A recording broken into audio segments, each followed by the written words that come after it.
Could we survive the American frontier? This time period in the late 18th century and early 19th century is a quintessential point in history. Everyone kind of refers to it, and it's this amazing time and place like no other. This area was critically important. It was just on the other side of the Allegheny and Appalachian Mountains. It was this rich, rich territory with lots of wildlife and untold wealth, but it was completely unexplored. It was an area where you would think thousands of people would want to rush to. But the reality is it was a very dangerous territory. It was almost impossible to survive. It took a special kind of person with special kind of equipment. It's a very beautiful environment with lots of mountains, with amazing forests. We have areas with large cane brakes and open areas. But what are the difficulties? What are the dangers in this area? Because, if you talk about it like that, it sounds very idyllic. Well, it turns out that this area had hostile Native Americans in it.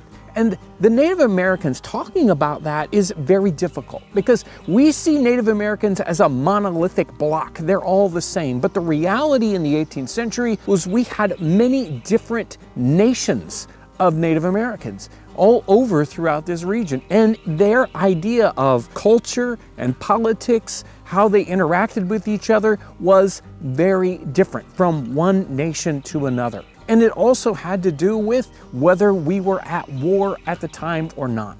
So we could have a situation where the Native Americans might save your life or might take your life.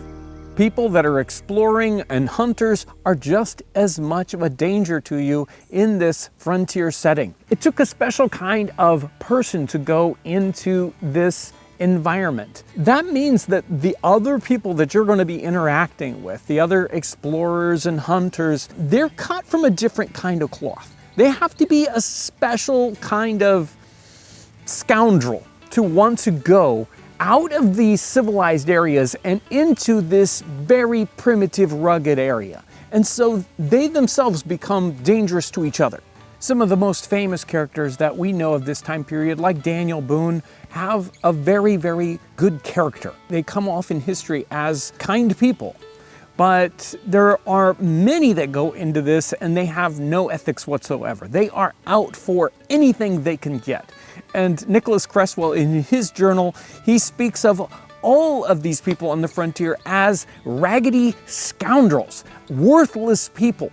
There's a point in Nicholas Creswell's travels where they are most of the way back into the wilderness and he has had a falling out. It's been getting worse and worse, and there's a point where they just snap and they go to their guns. They are ready to fight it out. Luckily, other men in the group have cooler heads and it doesn't come to blows, but it was very dangerous at that situation. And you can kind of hear or read between the lines in the entire journal how everything was just on edge the entire trip. These men were ready to snap because of the dangers around them and the personal difficulties they had. It's not just people we have to worry about, but in this beautiful environment, it's filled with dangerous beasts. Now that's part of the riches, but it's also a great danger. One of the biggest herds of animals that goes through this area are bison. North American bison, or buffalo as they're talked about in the time period, there are thousands and thousands of these animals. They are huge, they are difficult to kill, and they can kill you by stampede or goring you. And there was a time where Nicholas Creswell, they're sleeping by the river, and some of them are sleeping in canoes and some of them are on land, and a giant herd of buffalo comes stampeding through in the middle of the night. They smash one of the canoes to smithereens. No one is hurt, but some people were sleeping in one of the canoes and they could have easily been killed, but everyone comes through safely.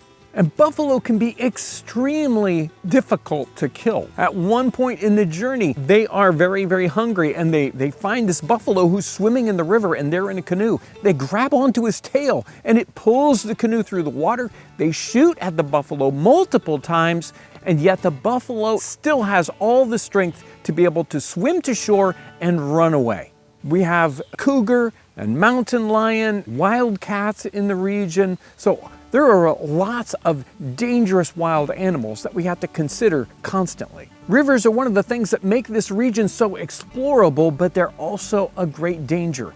The danger of drowning as you are exploring. In Daniel Trabu's journal, he speaks of a time when they are moving families with keelboats. And one of their keelboats strikes a hidden rock or a sunken log, and it begins to sink almost immediately. And luckily they were able to swing the stern of the keelboat to the bank of the river, and everyone escaped with their lives, but they lost most of their goods.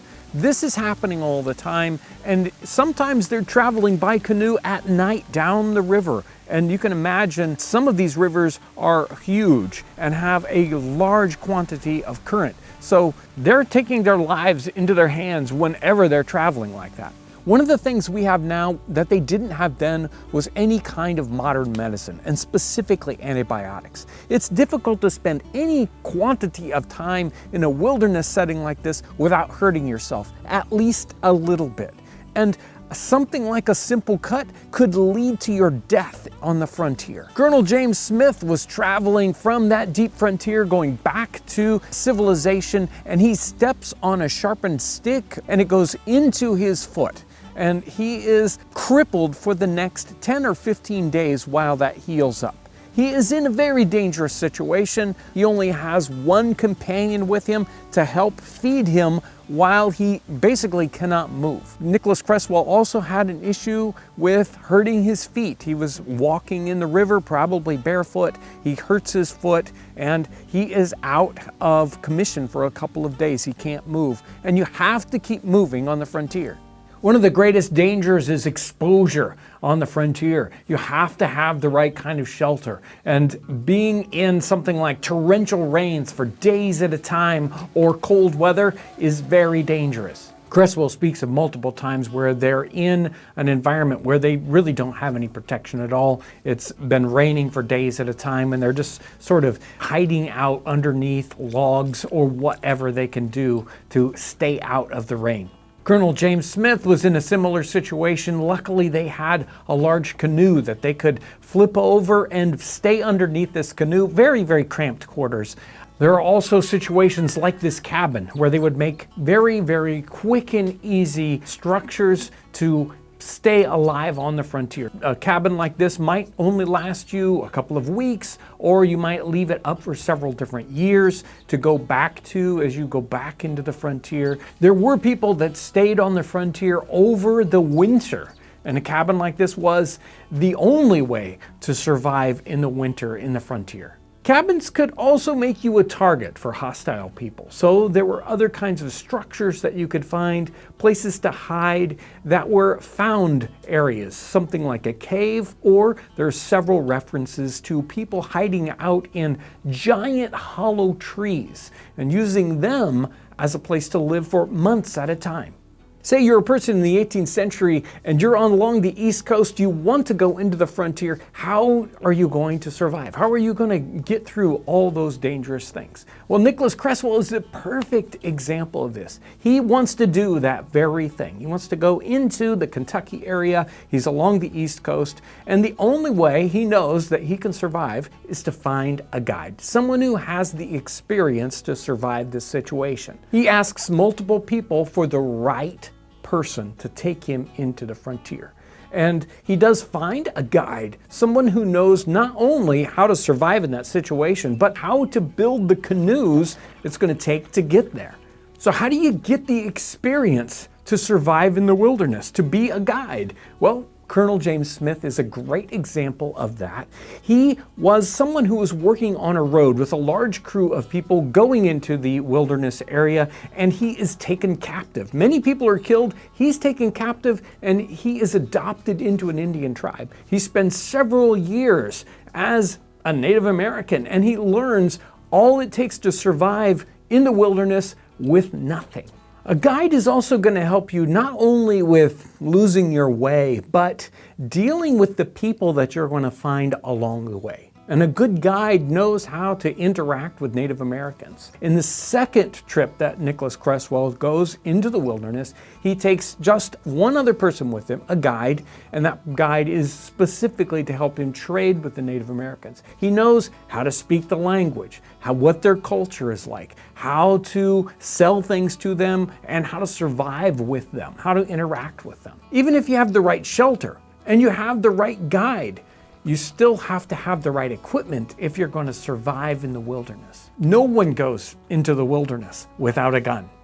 Guns are what keeps you alive and helps you hunt and feed yourself in the wilderness. They had rifles and muskets. Now, a rifle or a musket in the time period is actually a very, very simple and fairly sturdy weapon.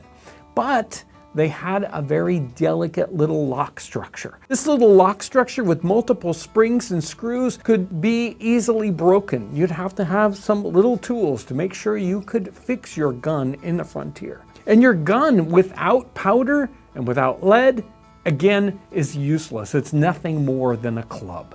Your next most important tool will be a knife, probably a fixed blade belt knife. A belt knife is going to help you build a shelter. It's going to help you take care of your food by skinning out animals, and at times it might be your only means of defense. You can tell how important a knife was. There was a particular circumstance where there was Bigfoot Spencer, and he was in Tennessee. He had one person with him, and they decided to split up. One of them was going to go back into civilization. Bigfoot Spencer was going to stay there in Tennessee, but they only had one belt knife. They knew that one person without a belt knife probably wouldn't survive. They took their one knife, they broke it in half so that each person would have a piece of a knife.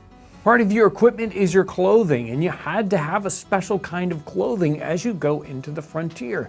Regular clothing that you would wear as a farmer or as someone on an East Coast town would not hack it on the frontier. Your clothing would basically fall apart, especially shoes. Leather shoes on the frontier would not last very long at all. Nicholas Creswell has this problem. Most everyone else does. You're walking in the water, you're walking in the mud, and your shoes basically just rot and fall apart. So almost everyone has to use moccasins, something that the Native Americans perfected and everyone could basically make on the frontier and repair along the way, which you couldn't do with regular leather shoes. Rowing canoes, walking for miles, or climbing mountains, these all require great quantities of energy. Food is so important on your travels. So all of these explorers and hunters are taking along rations, whether that's cornmeal or ship's biscuits. But no one can bring along all the food they're going to need, so everyone hunts on the frontier. Your skills at hunting are incredibly important, and most of these explorers and hunters are bringing along dogs to help them. But I think the most important rule that we see as we look at these people going into the frontier and surviving is the fact that they rarely did this alone. They're always traveling in groups, at least 2 people. And they know that being alone is a dangerous situation, and everyone needs help at some point, even mentally, to stay sane in this frontier setting for months or even years at a time. The most important factor of survival was their mindset in that time period. They understood what it would take to survive, the equipment they would need, the guides they would have to have, the knowledge, and even the emotional ideas. Many people did this, but the reality is the vast majority of people would never have put themselves in that situation in the first place. It took that special kind of person with that special mindset to be able to go into that frontier and survive. So the question is, could we as people today go back and survive the American frontier? I think if we have the right mindset, if we had the guides and the equipment, that we could definitely survive the frontier. Those people back then, they were just regular people. They were not superheroes. They weren't 10 times stronger than we are. These were just ordinary people that had the desire and the willpower to overcome this extraordinary challenge.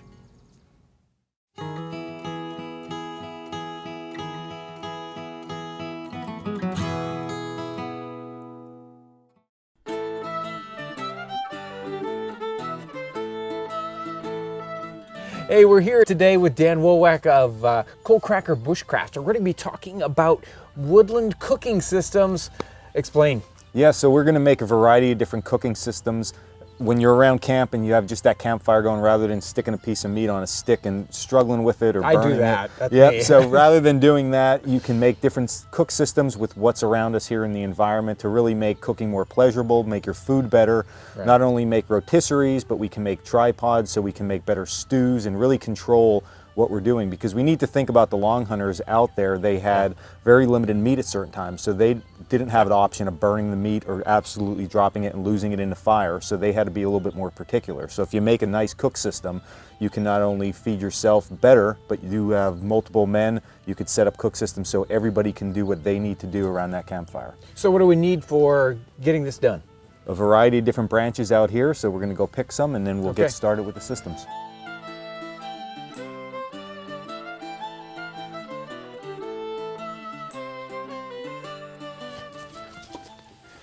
So what kind of species and type of wood were we looking for here? So it depends on the cook system. Species doesn't matter too much as long as it's green wood. We don't want any type of dead wood for the simple fact it's going to be exposed to heat at some point. So we don't want that actually catching on fire. So green wood's going to be best. For the tripod, which I really feel is a quintessential camp tool, because not only can we cook with it, but we can use it for a smoke system to smoke meat, but we can also use it for shelters, smoking hides. It's very important. So with something like this, we want long, straight sticks about 1 inch in diameter. Is good enough. That's going to be good and strong if it's green wood. And about 5 to 6 foot in length is most optimal. You can make them shorter, but this longer length just seems to be a little bit more better. Options. Yes, exactly. So the process can be very simple or very complex. We're going to take the middle of the road. We're going to put a proper lashing on this. So if cordage was at a very minimum out in the field, you can just use 1 or 2 wraps and make it sort of work, but we'll put a good lashing on here, and then the way we're going to lash this, we can always remove that cordage when we're done. So it's a very simple thing. So we can reuse it, Yes. So first thing we want to do is get the bottom of our sticks lined up. And again, I cut all of these very close to the same length. So now what I'm going to do is I'm going to get the sticks where they lay very flat, evenly. And I'll take a piece of cordage that I have. Now how you start this can vary. There's no really proper way. So I'm just going to put a loop on here that has a slip knot and start to tighten this down. Now, anytime we wrap around the sticks this way is a lashing, and the wrappings inside are the frappings. So first we're going to put a lashing. So we're going to begin to just wrap this around these sticks, and just take your time with this and get it to lay in there properly. So we looking to bind these up really tight?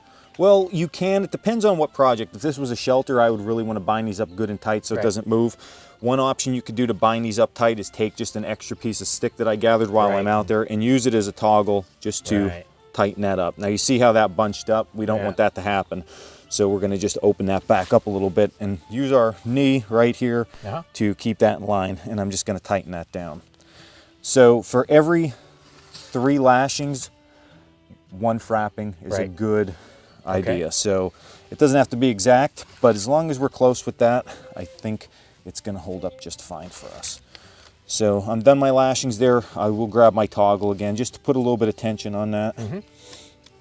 Now I'm going to begin my frappings. So I'm going to go in between each of this and around. And this is really what's going to bind up and make this work more properly. Now you might have to play around with this a little bit to get it to fit work. Between, And I'm just going to continue. I'll put 2 frappings. In between each one of those. In between each one of those.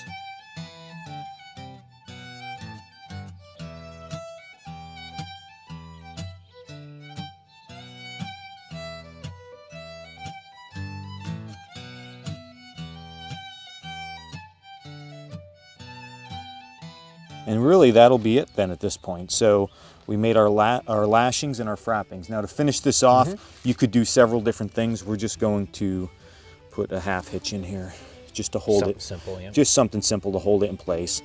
And we will be set to go. So should we give this a try now over the fire? Let's see.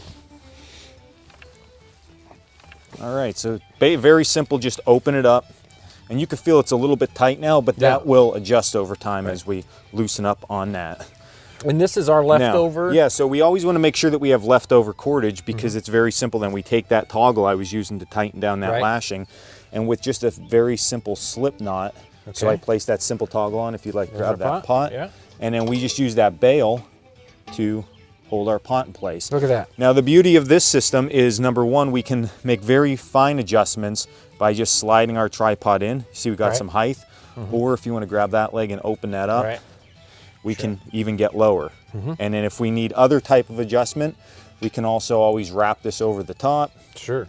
And we can really get that high off of the fire. And that way, if we need to simmer something, it works really well. So you can see how well this works with something. Yeah, it's so simple and Very simple. Is so versatile. Yep. So what have we got here?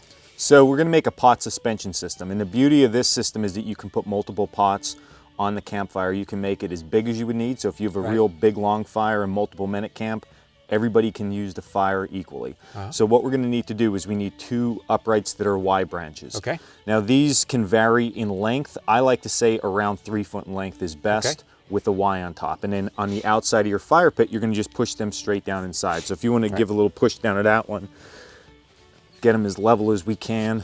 And then what we're gonna do is just take a straight branch that's long enough to go across both of them. Just like that. And you can level this system out as much as you would need to, but it looks pretty good right now. So you might be thinking, what actually are we gonna do with this? I mean, we just have a bar hanging there. Well, we make hangers. So there's different types of hangers we can make. This hanger right here is just a Y branch, so it was growing up this way. We trimmed it here, and I put a notch up top. But we're actually gonna flip that to use it. So when we hang our pot, we use that notch, and we can hang it this way over the fire. You could put multiple notches up on here, and that will allow the pot different heights depending what you need. Then we can also take 2 Y branches if we have some extra twine or cordage with us and tie them off. So I have 1 Y branch that was growing this way and another one that was growing this way, lash them together, hang that on here, and and then you can hang your pot on there also. So as you can see, we're a little close to the fire there, so making multiple hangers is going to be most beneficial. And again, you could take this up as high as you would want or as low as you want, depending on what you're actually doing. And we could hang other things on this other than the pots. We could probably, you could even hang a piece of meat on that if you needed to. Yep, or if you took sliced meat and you skewered it through, you can hang it almost like a kebab and then just cut it as it cooks. So what do we got here? Well, this is very similar, the setup, to the last pot suspension system. So we still have the Y upright branches, but you can see that I lowered them a lot. And the reason I lowered them is we're actually going to make a rotisserie. So if we have any type of meat source, we can actually rotisserie it over the fire. Now to do that, rather than just that single straight stick, I took another Y branch and then I lashed a smaller branch onto that. And the reason for that is if we put just a piece of meat on a round branch, it's gonna spin and we can't get that rotisserie effect. So this is gonna work as a clamp. Once we skewer our meat and tie it down, then the meat's not gonna go anywhere. We can lay this across the Y branch just like this. And the reason this is a Y is because we can then use that to incrementally rotate it. Yep, so we're gonna do that and we can just turn it around that way. Now, this morning I actually harvested a rabbit, so we can put the rabbit right on the skewer and take a look at what it looks like. So I now have this lashed on, and you can see as I rotate this, it's not sliding on the spit itself. So we can set it right in place here like this, and then as we need to rotate that, we would just do so. So it works really well this way, to just constantly keep rotating that and get a good, nice, even roast all around it. Well, we've got meat, we got the cooking system. I suppose we should get a fire going and cook this rabbit up. This reminds me so much of what's going on in Nicholas Cresswell's journal. They're traveling into the backcountry. They don't have very many provisions, and many of the provisions they have with them get spoiled along the way. They are eating off the land as they travel. You know, whatever game they can get a hold of, that's what they're cooking. They're eating in the most simplistic way possible. So the rabbit has been cooking now for about 25 to 30 minutes. And in the spirit of the long hunter, we're just gonna eat right off the stick here. So we'll cut ourselves a little section. I'm gonna cut some of this back strap off for us, right through here. Get you some meat right off that. Yeah, it looks done, Yeah. I'll give it a little taste here.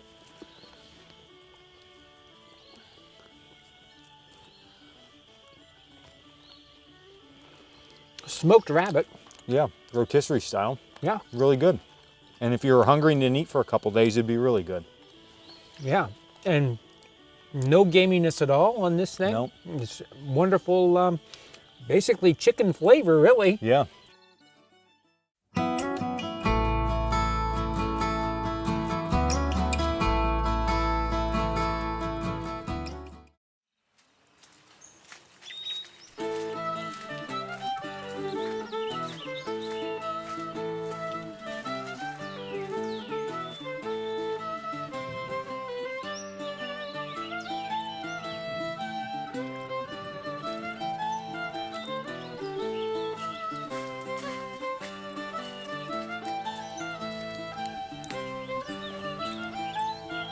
Last week we dried and smoked bison meat. This week, the simplest bison soup.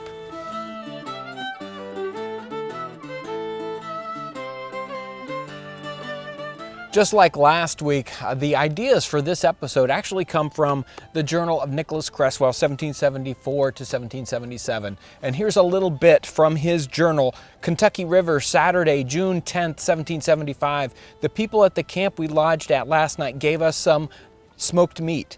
On inspecting our flour, we found it does not amount to a whole to more than 15 pounds amongst 5 people.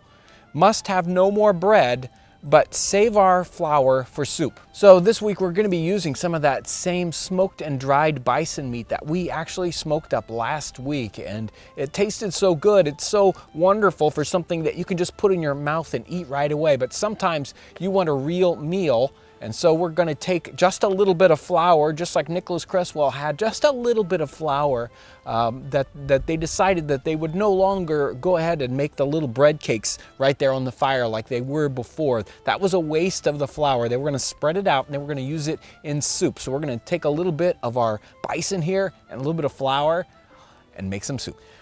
I want to give this bison time to kind of steep and expand a little bit in my nice hot water. And instead of just throwing in these whole strips, I'm going to cut these down into nice edible little pieces. So let's cut this up. So I'm cutting this at a diagonal. I want this to definitely break apart as much as possible to make it a lot easier to eat and for that water to get all the way in there and make it into a nice soup.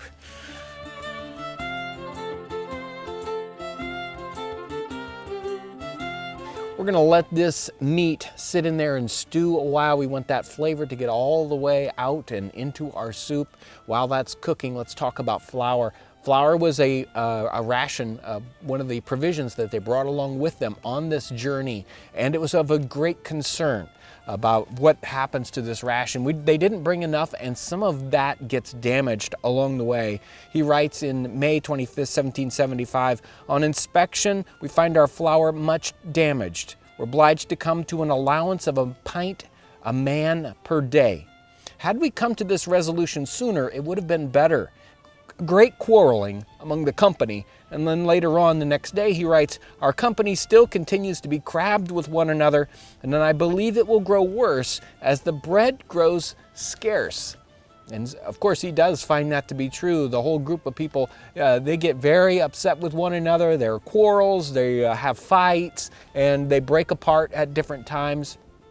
And the ration continues to grow scarcer and scarcer. And then, of course, I read the earlier piece, which comes later on in the book, where he says that they have to stop making that bread by the fire, and they have to start using it just in their soup to make that ration spread out even farther.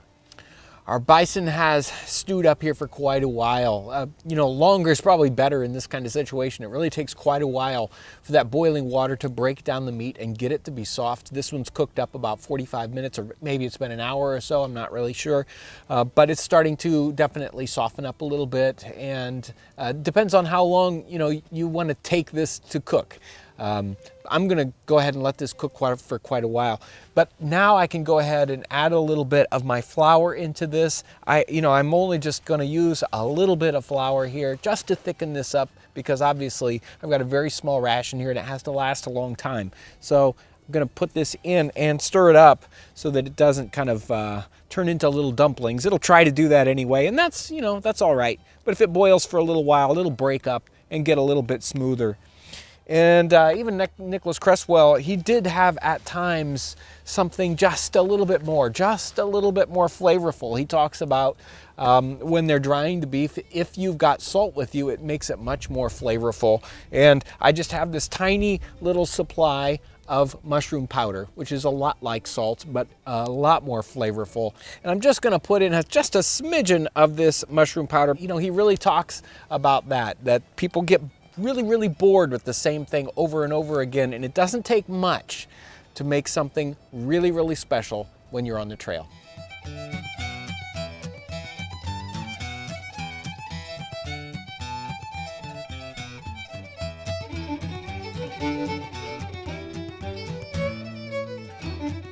Well, there's our soup. It's thickened up nicely.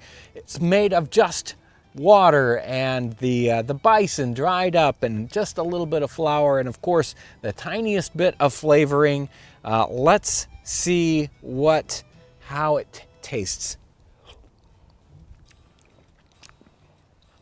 That is extraordinarily good for as simple as this is. We get this wonderful smoked, bison flavor in there. That hint of mushroom powder. If you make mushroom ketchup, make sure to save the mushroom powder. It's one of the best parts. Very concentrated, wonderful flavors. So if you haven't seen the episode where we dried this bison meat over the fire, make sure to look that one up. Such a wonderful episode. And it's really so very interesting to look back into these journals, read about them, and then to actually live this out, right? Dry that bison meat exactly the way they dried it, and then eat these rations the same way they did. Really, you learn so much by actually doing history, living it out. Such wonderful tastes, flavors right out of history. It's so much fun. This American Frontier series has really been a great series to work on. We've got more episodes coming up with Dan Wowak and episodes in the future, so make sure to stay tuned. I want to thank you for coming along today as we savor the flavors and the aromas of the 18th century.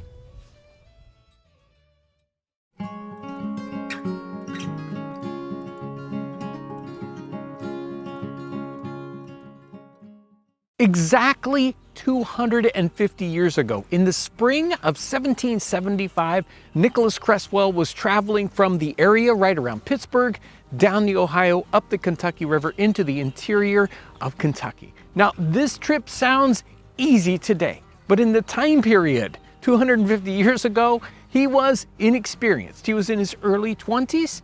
He was traveling with unknown and untrustworthy traveling companions. He was in a rickety little dugout canoe. He was traveling with hostile Native Americans, very few provisions, and the equipment he had was rudimentary at best. This was obviously a dangerous but exciting trip for him. And the provisions are what we want to kind of lock into today. How were they eating? What were they doing? A couple of weeks ago, I talked about catching fish being an important part of surviving. And another part of survival here is the fact that they had to hunt along the way, and then they had to figure out how to preserve their food for short periods of time. It can be easy enough to hunt in that situation in that there was lots of game, but a lot of that game was huge. So they were hunting bison a lot of the time.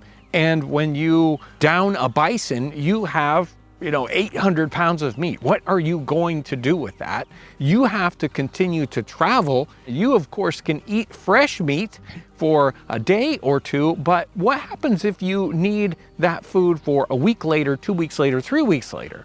And that's the challenge that they had, especially with the deer and the bison meat.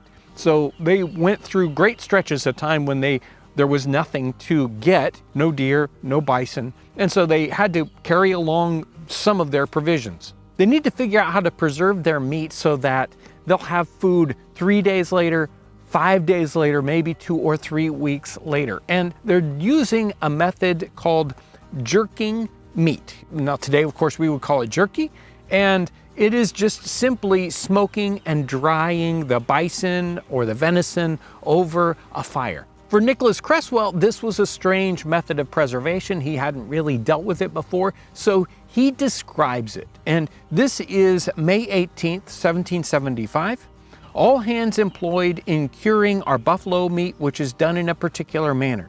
The meat is first cut from the bones in thin slices like beef steaks. Then 4 forked sticks are stuck in the ground in a square form, and small sticks laid on these forks in the form of a gridiron about 3 feet from the ground.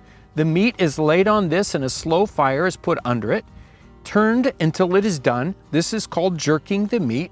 I believe it is an Indian method of preservation. It answers very well where salt is not to be had and will keep a long time if it is secured from the wet. The lean parts eat very dry. The buffalo flesh differs a little from beef, only rancor in taste. So here he's describing this entire process where we basically butcher up the buffalo. We have particular kinds of cuts we're probably looking for. Some they probably eat particularly fresh, and others are better for this curing method. Now, they have more or less success in this curing method. He says here that if it's kept from the wet, it will last a very long time. Now, this is the starting process for pemmican. This is exactly what happens with pemmican. Out on the Great Plains, they would have all these buffalo and they would turn it into all this dried meat. Then they would pound up the dried meat and they would mix it with the organ fats and turn it into pemmican, which can last for years and years. Now, this dried meat, though, he says you have to protect it from wet. Now, how are they doing that? Here they are, they're in canoes, they're going down the river, they don't have plastic, they probably don't have waxed things. It is very difficult to keep this from getting wet and from going bad. And much later on in his travels here, he talks about the little bit of dried beef that they have is all full of maggots because either they didn't have the time to dry it all the way or it got wet on their travels. The method here does change a little bit from time to time. On June 11, 1775, he talks about killing a buffalo cow, butchering it, and then camping and then curing the meat. And he says, sprinkled it with salt, which makes it more palatable. So at times when they do have salt, even though he mentioned earlier on, it works well when you don't have salt, it'll make better tasting and probably quicker curing if we can add a little bit of salt to the meat. They're trying to quickly travel from one place to another. They don't always have time to take care of their provisions, but if you don't know what you're going to find when you get to your final location, it might be a bad thing if you don't take the time to work with your provisions. Here on May 28, 1775, proceeded up the river, saw a great many buffalo cross the river. All hands went ashore to surround them. Some of the rest shot a cow and a calf. Our stupid company will not stay to jerk any of the meat, though we are in want of provisions. So he knows, and they all know, that they are lacking enough food to do this trip. This is a time-consuming process, and most of the men here, the stupid company, did not want to stay and spend all day preserving the meat, and because probably they thought where they were going, there would be plenty of provisions. Of course, they find out when they get there that there's no flour, there's no cornmeal, there's no extra food, so they're really out of luck. I already have a fire pit here with some warm coals and some forked stakes I've put in the ground. I don't have these 3 feet off the ground. They're a little bit lower than that. I'm just gonna build a grid up on top of this. I've got some nice straight sticks that I've cut here in the woods. Whenever you're in a deep woods section like this, you can usually go out to the edges where there are lots of straight rod sticks that we can cut to make our grid. Doesn't take very long at all.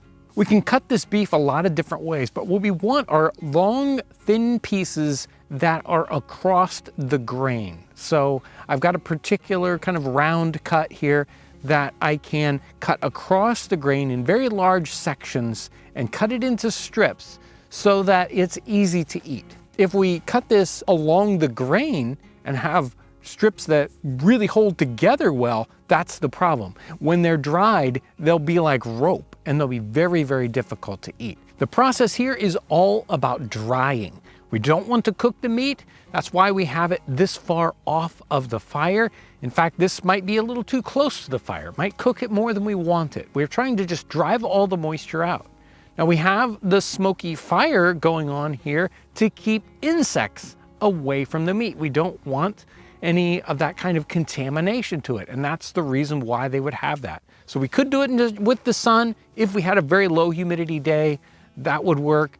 If you don't, then you really have to use the smoke and a little bit of heat from the fire to drive the moisture off. We would like this because it adds smoky flavor to it. But smoky flavor was not desirable in the 18th century because almost everything they cooked was over a wood fire. And of course, everything had that smoky flavor. So it was undesirable in the time period. But when it comes to preserving, well, we're going to smoke it if possible. Now we can leave this over the smoke basically all day long. And the more it gets a chance to dry, the better. Obviously they had to kind of stop and leave at some point, and possibly theirs wasn't dry enough. So they had problems with it going bad. Here's some that I've done previously. This is very, very dried. So we can do this in a modern sense. It's much easier than doing it like this with a modern dehydrator, especially one that you can set at an extremely low temperature or no temperature at all. If it just pulls the air through and dries it out, then that's the best case scenario. Or if you've got a modern one, you could set down to say 105 degrees. That'll work too. And you can set this to dry for maybe 24 hours and you will get to something like this. Now, we see modern jerky today and it's red. And the reason why it's red is because it's got nitrates in it. You put sodium nitrate or nitrite, and that keeps the red color and it makes it softer. But that's not what their dried meat was like in the time period. It would look very dark brown, maybe even sort of blackish. And you know, it eats differently than modern jerky, which has other kinds of salts and maybe kind of flavoring to it. If our provisions included some, say, ship's biscuit or possibly just some flour or cornmeal, you could make a sort of a stew or soup by taking your dried beef, breaking it up, and eating it that way. But even just like this, it's very palatable. It isn't probably the best thing you've ever eaten in your life because it's so simple. It's just basically dried beef. But it will keep a very long time if it was kept dry. This was even something that they sold as a provision, like pemmican. They would produce just this dried meat and sell it to traders and explorers. So here's a little piece. We're gonna try this out and find out what it tastes like. See, it breaks off fairly easily because it's cut across the grain. It's not terribly salty. This batch, I didn't put very much salt on, or I don't think I put any salt on it at all. So it's got the natural saltiness of the beef. It's got some beef flavor to it, but there's no other complicating flavors, which is probably good in this circumstance. We don't want to have this really strong flavored thing that we have to survive on over and over and over again. If this was our only provision, we want to have it be a little plain. And it's got great beefy flavor, and if we wanted to have that other kind of dish where we turned it into a soup or a stew, it would work really well for that. It is something that they survived on, and we could probably survive on it today.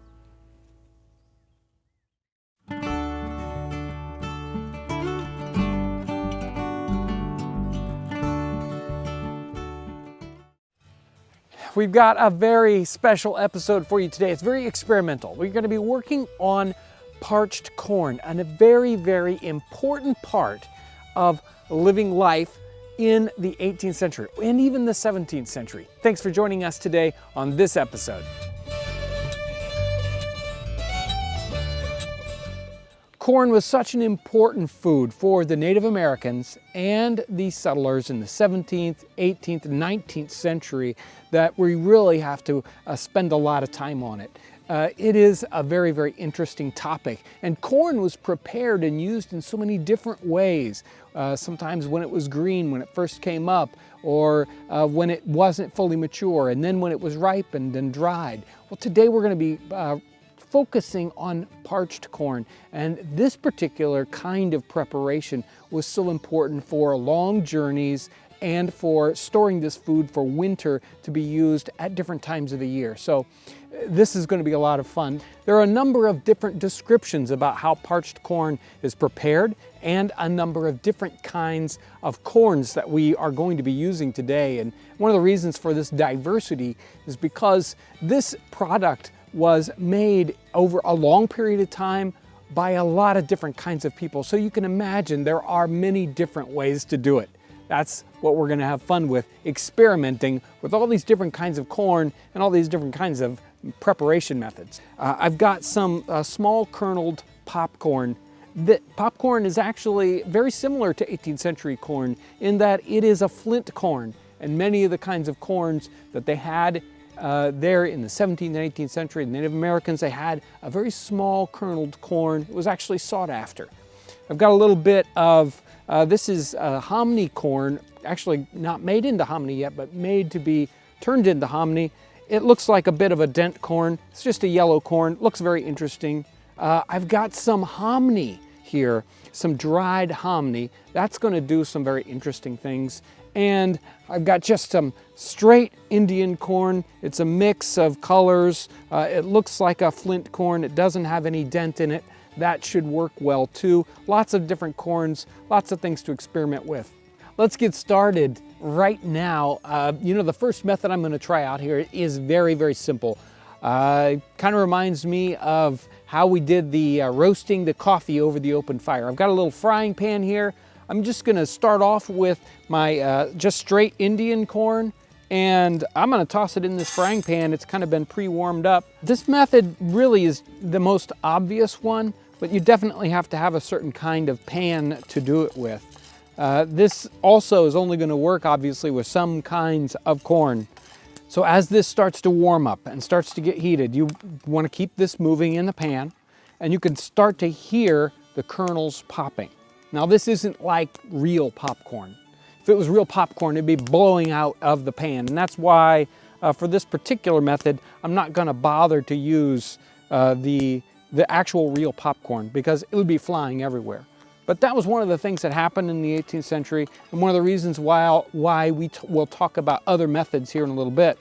Okay, most of the kind of popping is done here, and for now at least, I'm gonna call this batch done. You can see some of it popped like we would expect popcorn to pop. Most of it did not pop, which is fine. That's gonna work out. It's gonna be good too. Next up here, I'm going to be using some of this dried hominy corn. Pour a batch of this in. Hominy is another method of preparing corn for later use or use at the time. This is corn that's soaked in lye, and it's soaked for a long period of time. This releases the outer husk of the corn, and it also does some other things to it, making it give it a different taste and a different texture. Very good for sort of long-term storage also. Okay, I've got the hominy corn out. In fact, maybe it got just a little more brown, but hey, this is an experiment. We're not sure how anything is going to turn out perfectly. I've got some of this yellow corn. It's a dent corn, and we'll put that in. Some references I've read have talked about have talked about parched corn being basically popcorn, and kind of referring to it as if it popped open a lot. I doubt that was true most of the time. It's hard to say what the moisture content was in any particular person's corn. So they might have gotten to a popcorn stage and it popped open rather vigorously, and other times possibly it didn't hardly do anything but just basically crack open. So you might be wondering, so what is the point of doing parched corn?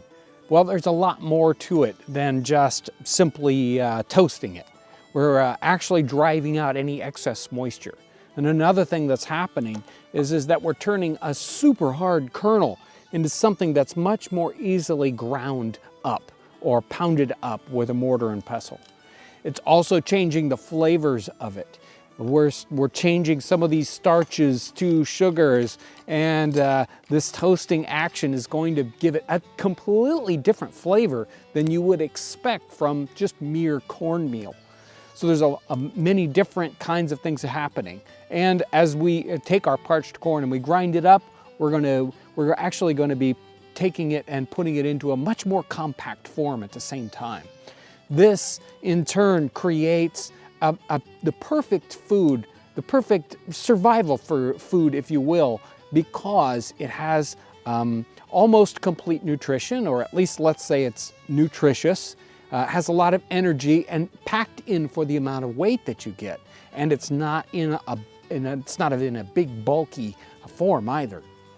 So here's where the real experimenting comes in. There's another method for preparing parched corn that when I first read it, I think, okay, this isn't gonna work, right?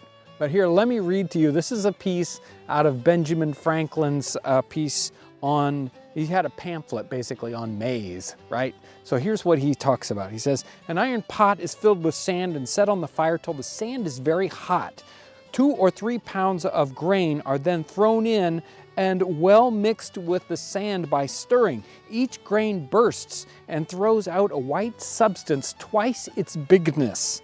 The sand is separated by a wire sieve and returned into the pot to be heated again, and repeat the operation with fresh grain. Now, I don't know about you, but if it's like real popcorn, you would think all that sand would get mixed in with the popcorn, and the last thing I want to be doing is eating sand. But we're going to try out this method anyway. Let's get working on this sand pot. So as odd as this method may sound, it starts to make sense when you understand what happens when you don't have a lot of materials or a lot of tools to use. This method undoubtedly was used pre-European contact by the Native Americans, when the only vessels they had were simple clay pots that they fashioned themselves. This heats the kernels all the way around all at once. So there's another variation of this pot method. Instead of sand inside of the cast iron pot or the clay pot, you can use salt. And of course, having salt inside of my popped corn that doesn't get loose after you shake it, that sounds a lot more palatable than sand in there. Again, this is in Benjamin Franklin's little maize pamphlet. He says, the sand is separated by a wire sieve and returned into the pot to be heated again and repeat the operation with fresh grain. So, of course, Native Americans may not have had a wire sieve. He talks about using a wire sieve, but here we're using a basket, one of our potato baskets, to use as the sieve portion. If we were doing it the other method, we could try to get all the sand kernels off, and in this case, all the salt kernels off of our corn, although I wouldn't mind leaving a little bit. And here's our final preparation method. This one's probably the strangest one of all, probably the most, I don't know, experimental. We'll see how it turns out. What we're gonna do is, now that I've had the fire going for quite a while, I'm gonna spread out my layer of embers, and then I'm just gonna pour the corn right onto the embers, and we'll see what happens. I have not tried this method before, so it's really an experiment. This is basically the only method if you don't have any utensils with you at all. If you don't have any pots, you don't have any pans, and still you want to cook up this corn to make it so that you can eat it some way, this is going to be the method you use. There we go, here we go. This is our pan. I haven't got it all separated yet, but I've scooped out some of the kernels here, and you can see nice popped kernels are still hot. The embers are still in here. And separating them, that's going to be the hard part with this. We might be able to use a basket when this is completely cooled off. More than likely, we just sort of spread this out on the ground and you know, get the embers away and pick out the little corn kernel pieces. Maybe you would do this on the fire, and you'd put the embers down and you'd put the corn on, and then you would smother the fire. I'm not sure. I've only read a couple of instances of this. It isn't a method as well documented as the other ones, but it certainly looks interesting. I'm not sure if I want to, you know, work too hard at picking all these out. It does have another addition, a good thing though, that comes with it. and that is the ashes that get stuck to the corn are actually good for you. When mixed with the corn, they release more nutrients, and so this is actually one of the probably the most nutritious ways that we could fix this if we could separate out, you know, all the charcoal and everything else. Well, there you go. We have parched multiple different kinds of corn using multiple different kinds of methods, and they were all very interesting. The real question now is, how do we prepare this so that we can eat it? How do we make it palatable? And what does it taste like? That's next week's episode. We're gonna have a lot of fun with that, so make sure to tune back in next week when we figure out how to make this into something we can eat. I want to thank you for coming along with us as we experiment, as we try these things out.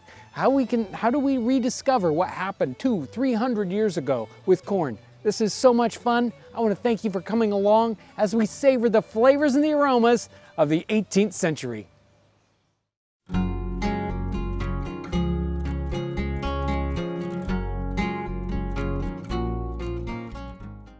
In our last episode, we parched corn. We spent time over the fire getting these kernels ready, parching them up.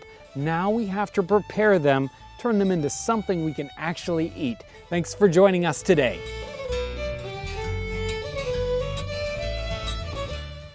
Let's hear what Benjamin Franklin has to say about this next step. He says, "That which is parched is pounded into powder in mortars. This being sifted will keep long fit for use. An Indian will travel far and subsist long on a small bag of it, taking only 6 or 8 ounces of it per day mixed with water." So we've got our mortar here, and we need to pound it up into a powder. That's what we're gonna do. Well, let's get to pounding this stuff up. I've got my my mortar. Now this one is not as big as they probably typically would have had. I mean, you can imagine a log this big around and maybe this tall and a much bigger stamper. This is a very small version, but it's gonna work nonetheless. Probably a lot more portable. It doesn't really matter. I think all these are probably gonna work very similarly. Let's start out with this. And I'm not gonna fill this cavity up too big, but let's see what happens. Boy, this crushes so easily. This is very brittle stuff. You can start to see it. It only takes a few seconds and really all the kernels are already broken. If you've ever tried to do this with real corn, you'd know that you'd be pounding on this thing forever to get this to break up. So this makes it so much easier. I didn't notice it before while I was actually making the parched corn, but as soon as you start to break it up, you get this terrific smell. This stuff smells wonderful. As soon as you've got some of it broken down, the real fine stuff is starting to get in the way. So I can actually pour it into our sieve here and then shake out the fine stuff and then put the grit right back in. I'm gonna go ahead and mix up the Indian corn I did earlier along with the yellow corn because they look almost exactly the same once they're parched. I don't think they're gonna have a lot of different flavor. I'm gonna go ahead and keep this hominy separated to see if it has a different flavor, but we're gonna grind it up the same way we did the other.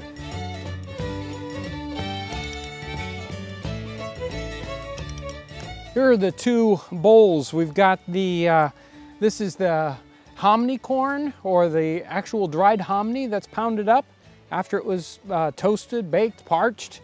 And here's the standard corn, both the Indian corn and the yellow corn mixed up.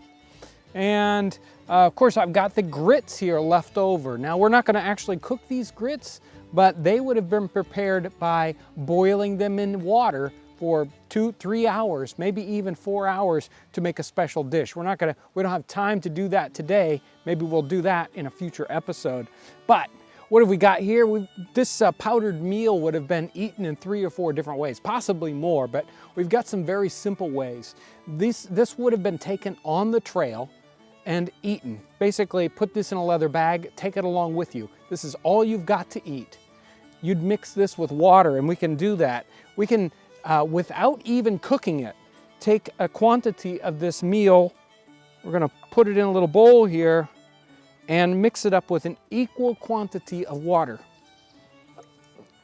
Possibly if we're on the trail and we don't want to even start a fire, we can prepare it in this manner and eat it, and it might not be the tastiest thing in the world, but it is sustenance if we have to keep moving. And wow, it looks very palatable, doesn't it? Kind of a cold mush. Now maybe we'd let this set a while to soak up. It doesn't necessarily say that, so I guess we're gonna try it out just like this. Let's give it a try.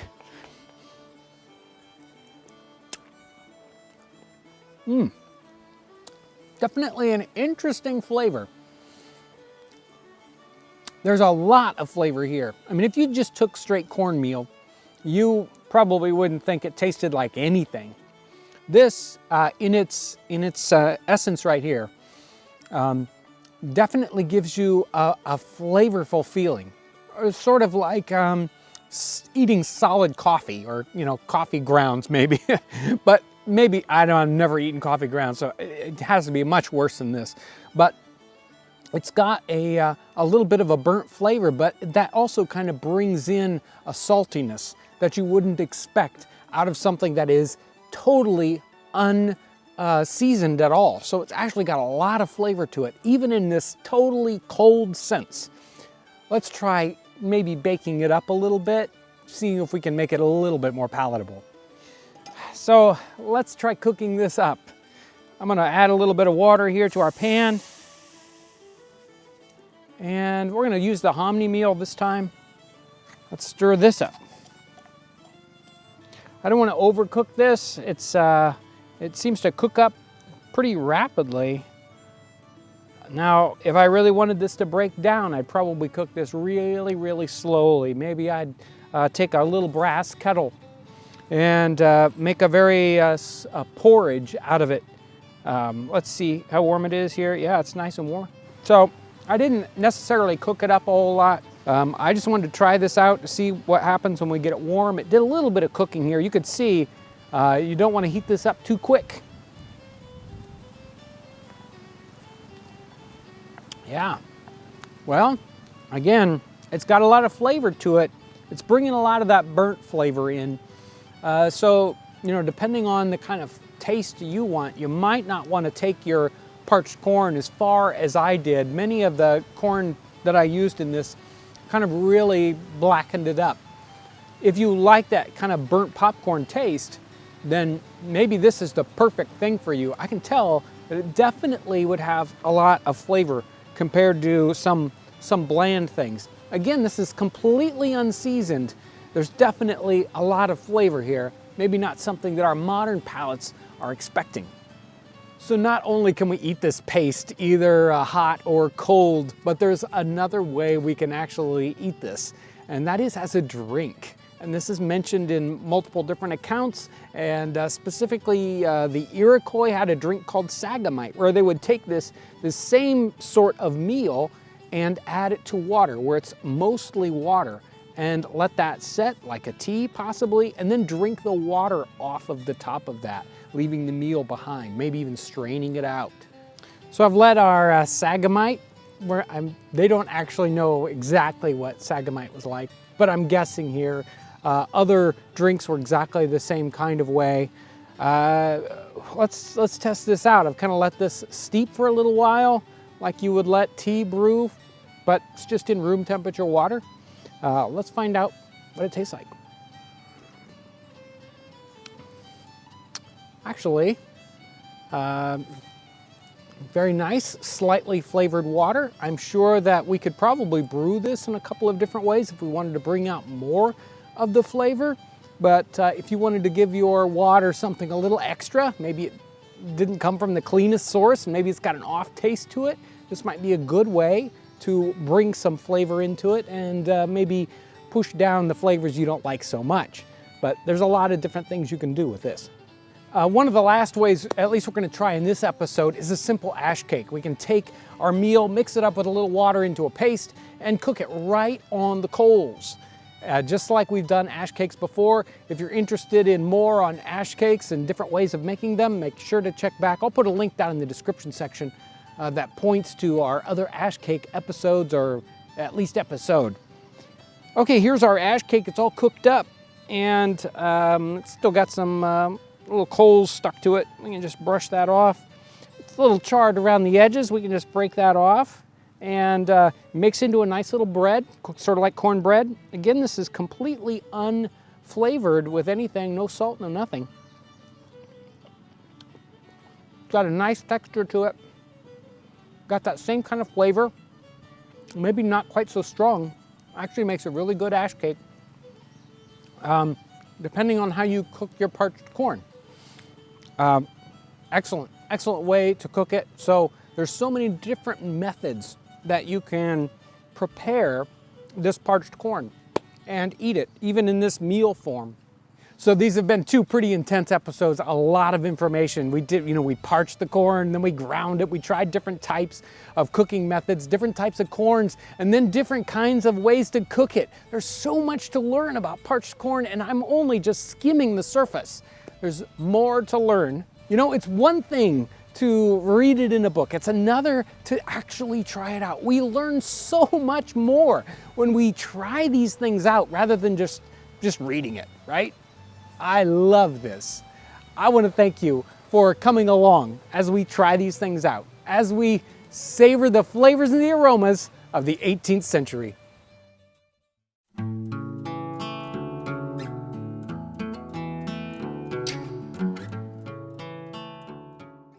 How do you survive in the wilderness? It doesn't matter whether it's today or 250 years ago. To endure in a wilderness type environment, you need to have certain things. You need to have a particular kind of equipment.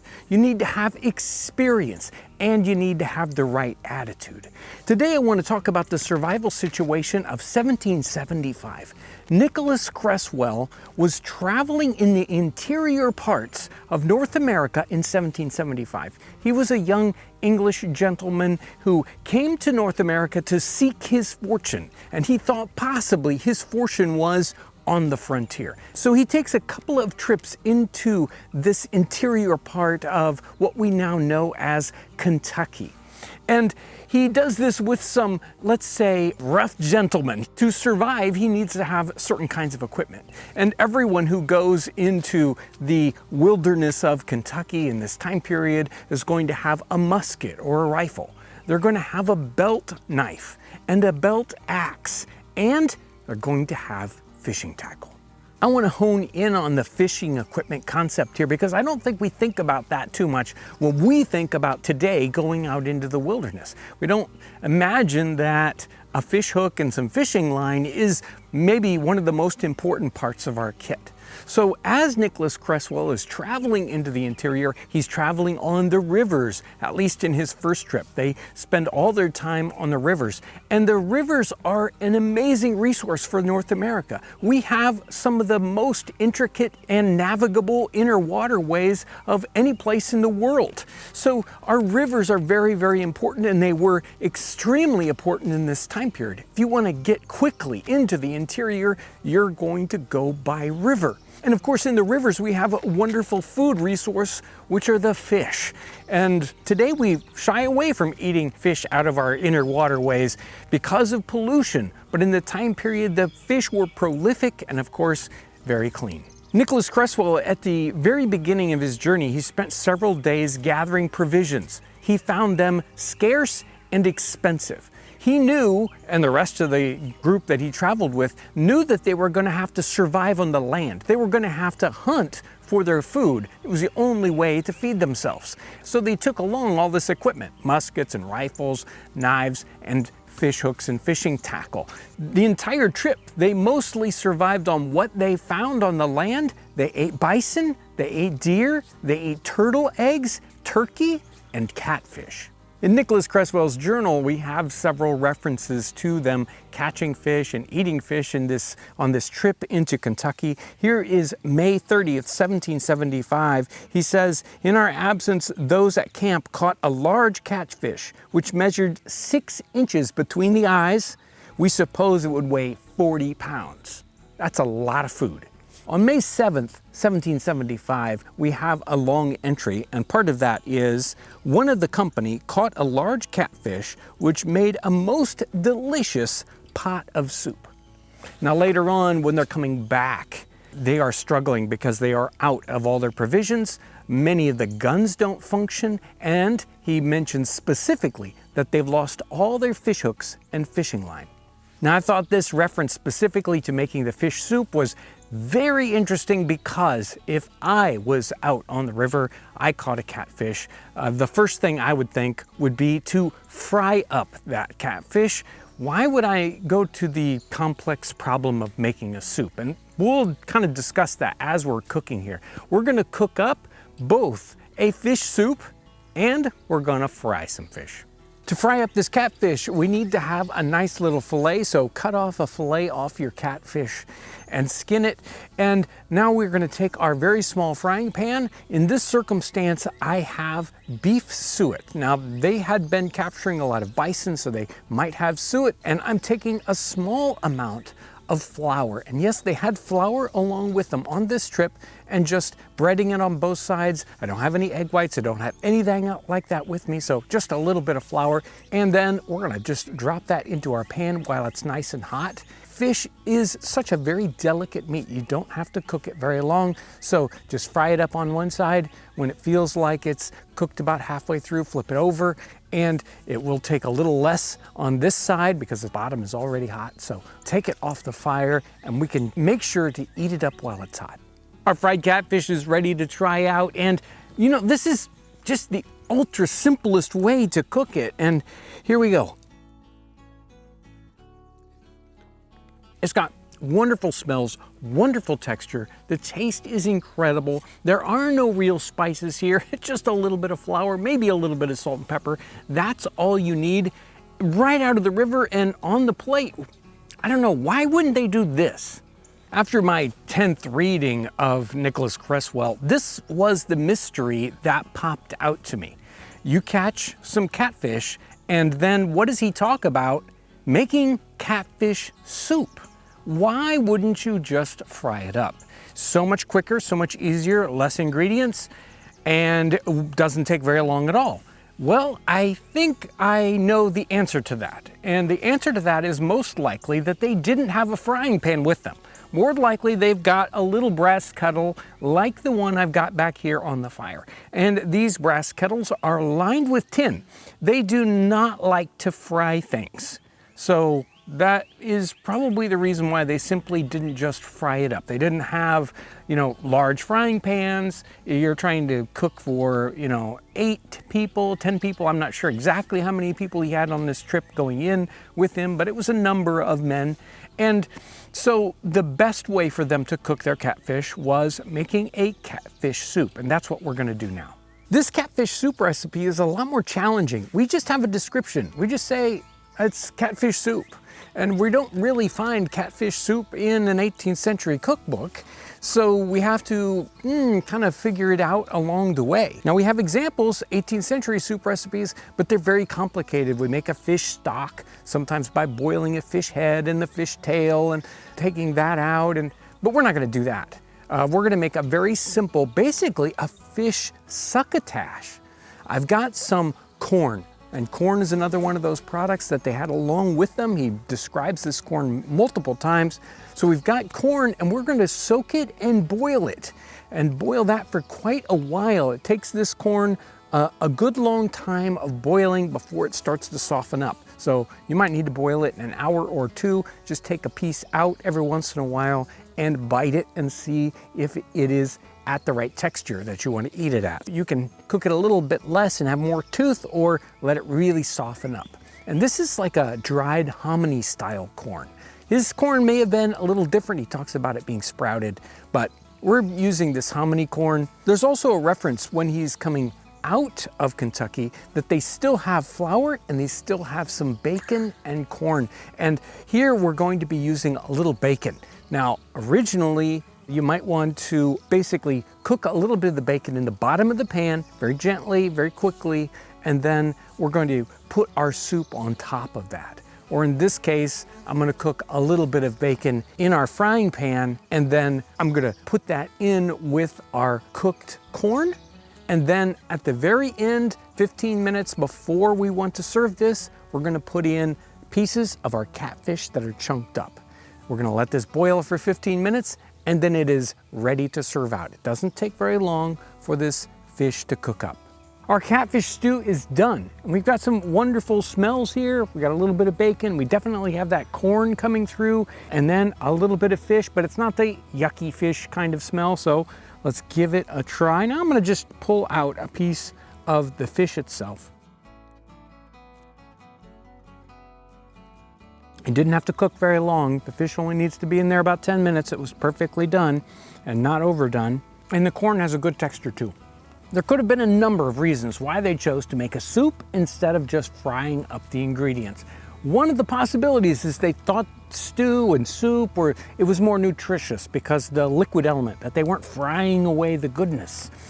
I'm not sure. I think they were just, they didn't have the right equipment, but this truly is a great way to cook your catfish.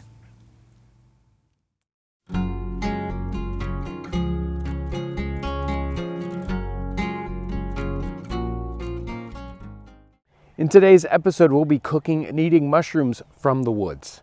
If you find mushrooms, but you can't 100% identify them as edible, do not eat them. The forest this time of year in the spring, it's amazing. It's beautiful. It's glorious. And there's nothing more wondrous than the morel mushroom.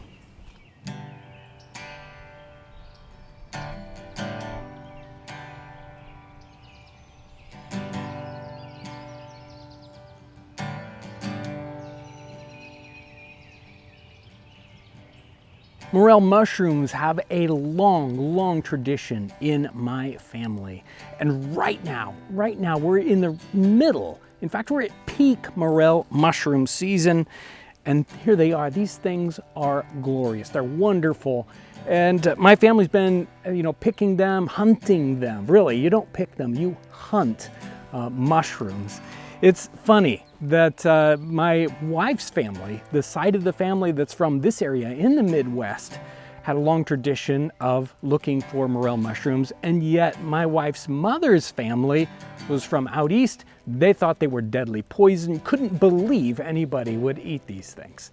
My question when I find them today, and I want to eat them, but I connect them with the 18th century and I say, now wait a minute, did they have morel mushrooms in the 18th century? Did they want to eat them as much as I do?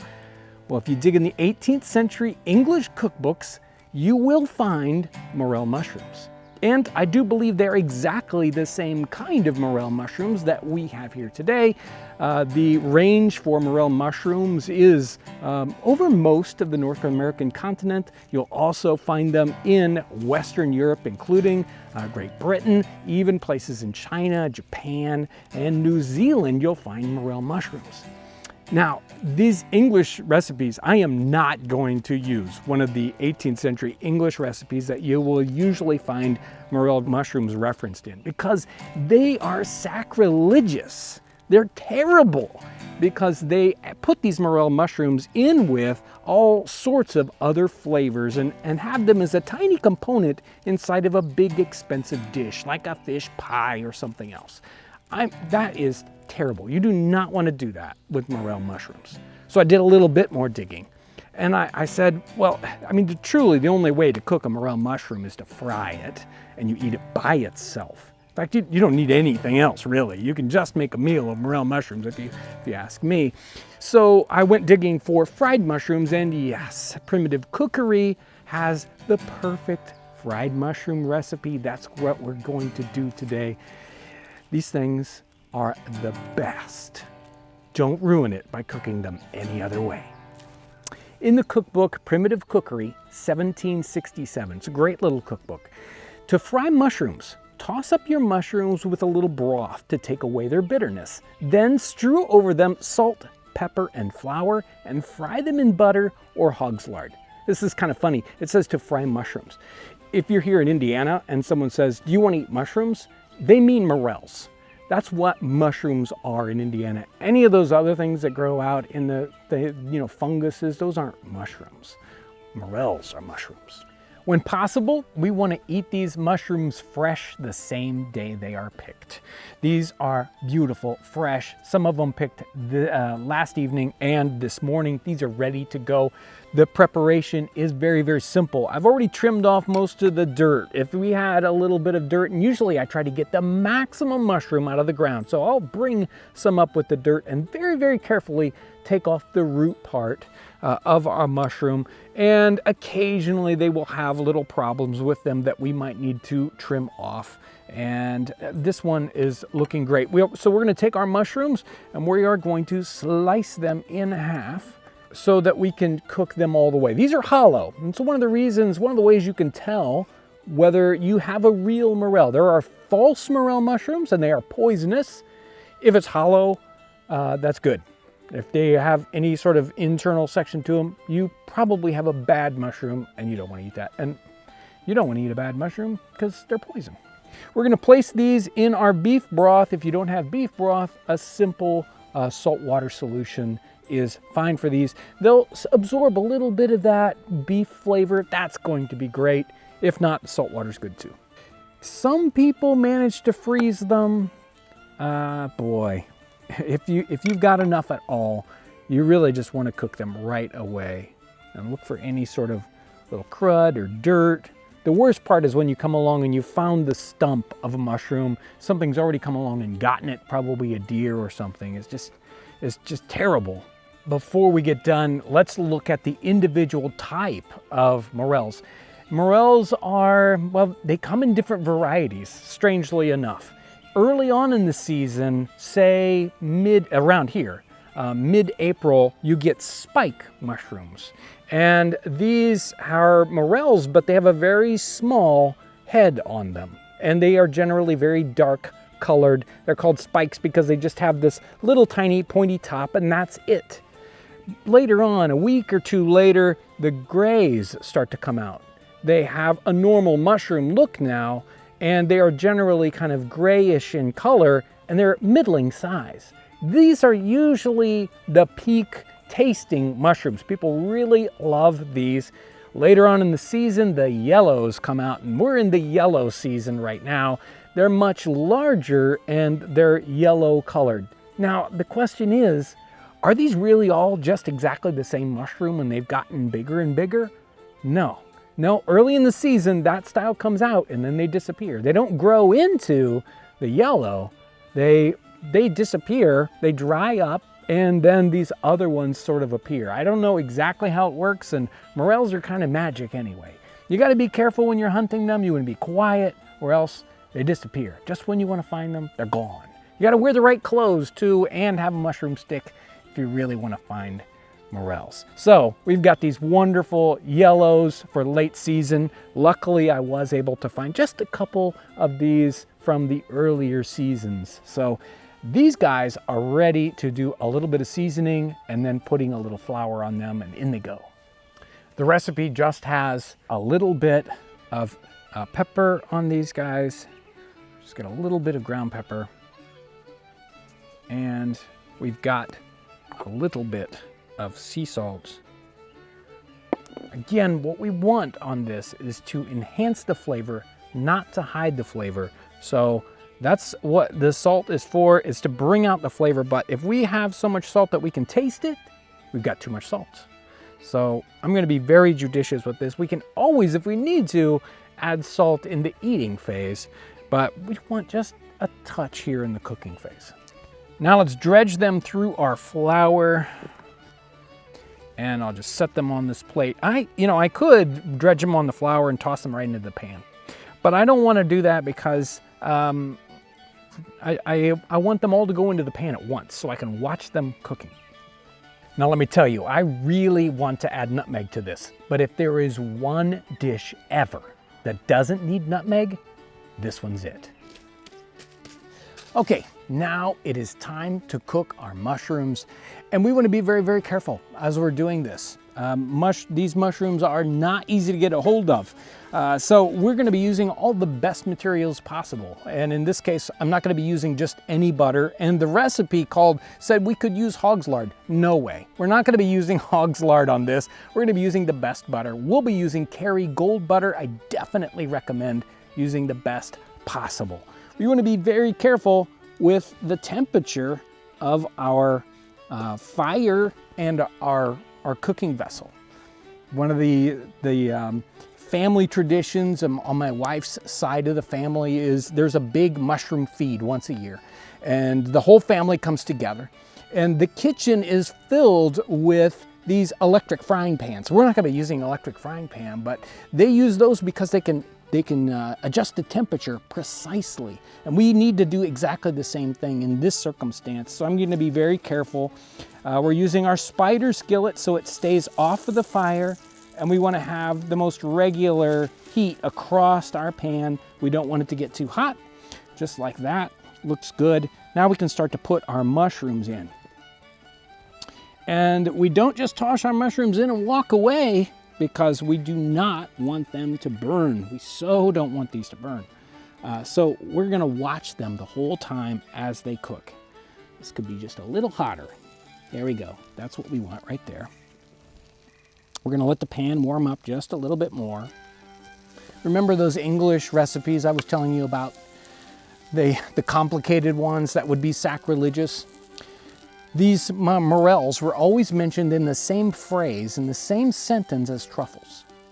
You can think of them the same way. Very, very expensive. Morels are the same way. They're precious because they are only available for a couple of weeks a year. And there are some years they're not available at all because the weather's just not quite right.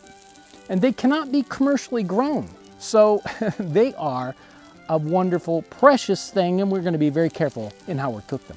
I usually recommend putting these into the pan with the hollow side down first, and as they cook, you can flatten them because you want to cook them, consistently over the entire piece. So if you start with the hollow, then you can flatten them out as they heat up, and then when that bottom side is cooked, you turn them over, and it just takes a little bit after that, and then they're done. You can take them right out of the pan.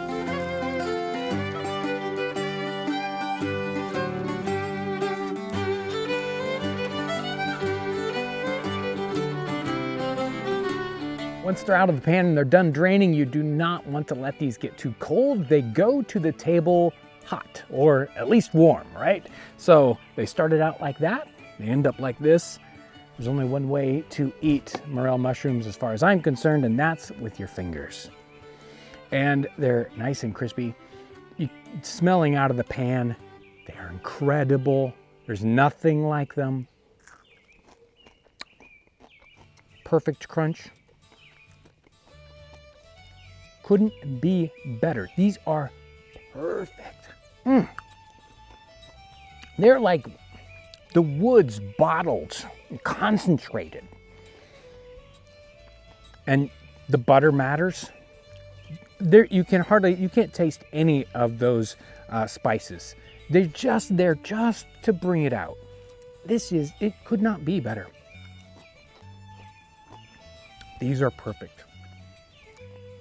If you've never had a chance to try morel mushrooms, you want to try these. I don't know what you're gonna need to do. Go someplace, trick somebody into serving you morel mushrooms fried like this. You've never had anything like it. They are tremendous.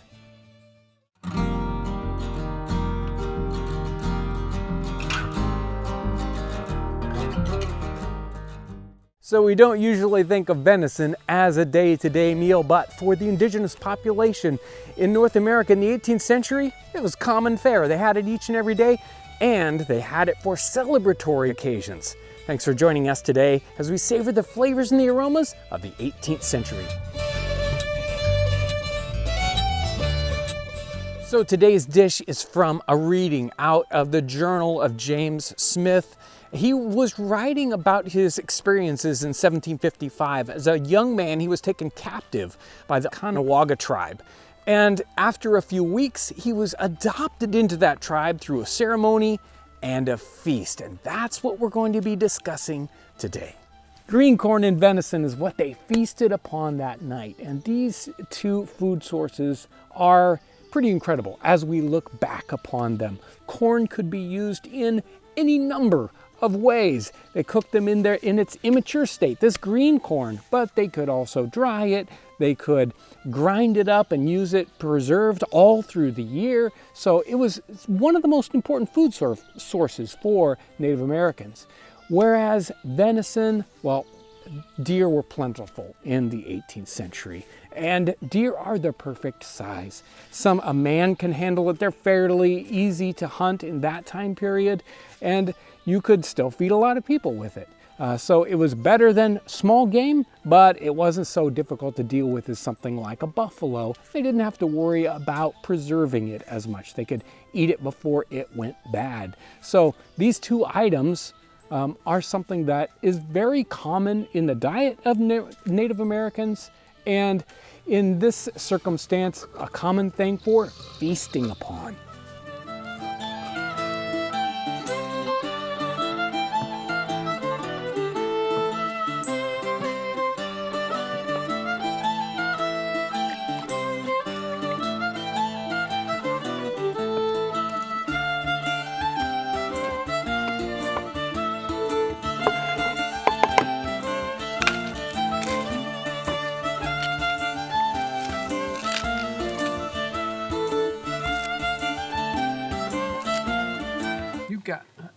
Is that a piece of...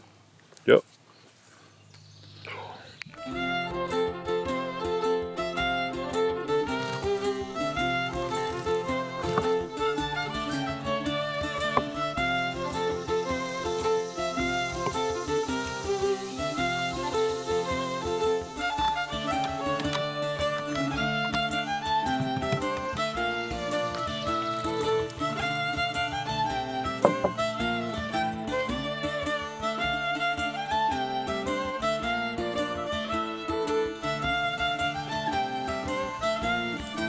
As our corn and venison is boiling, let me read to you this segment of the account that we're working from here.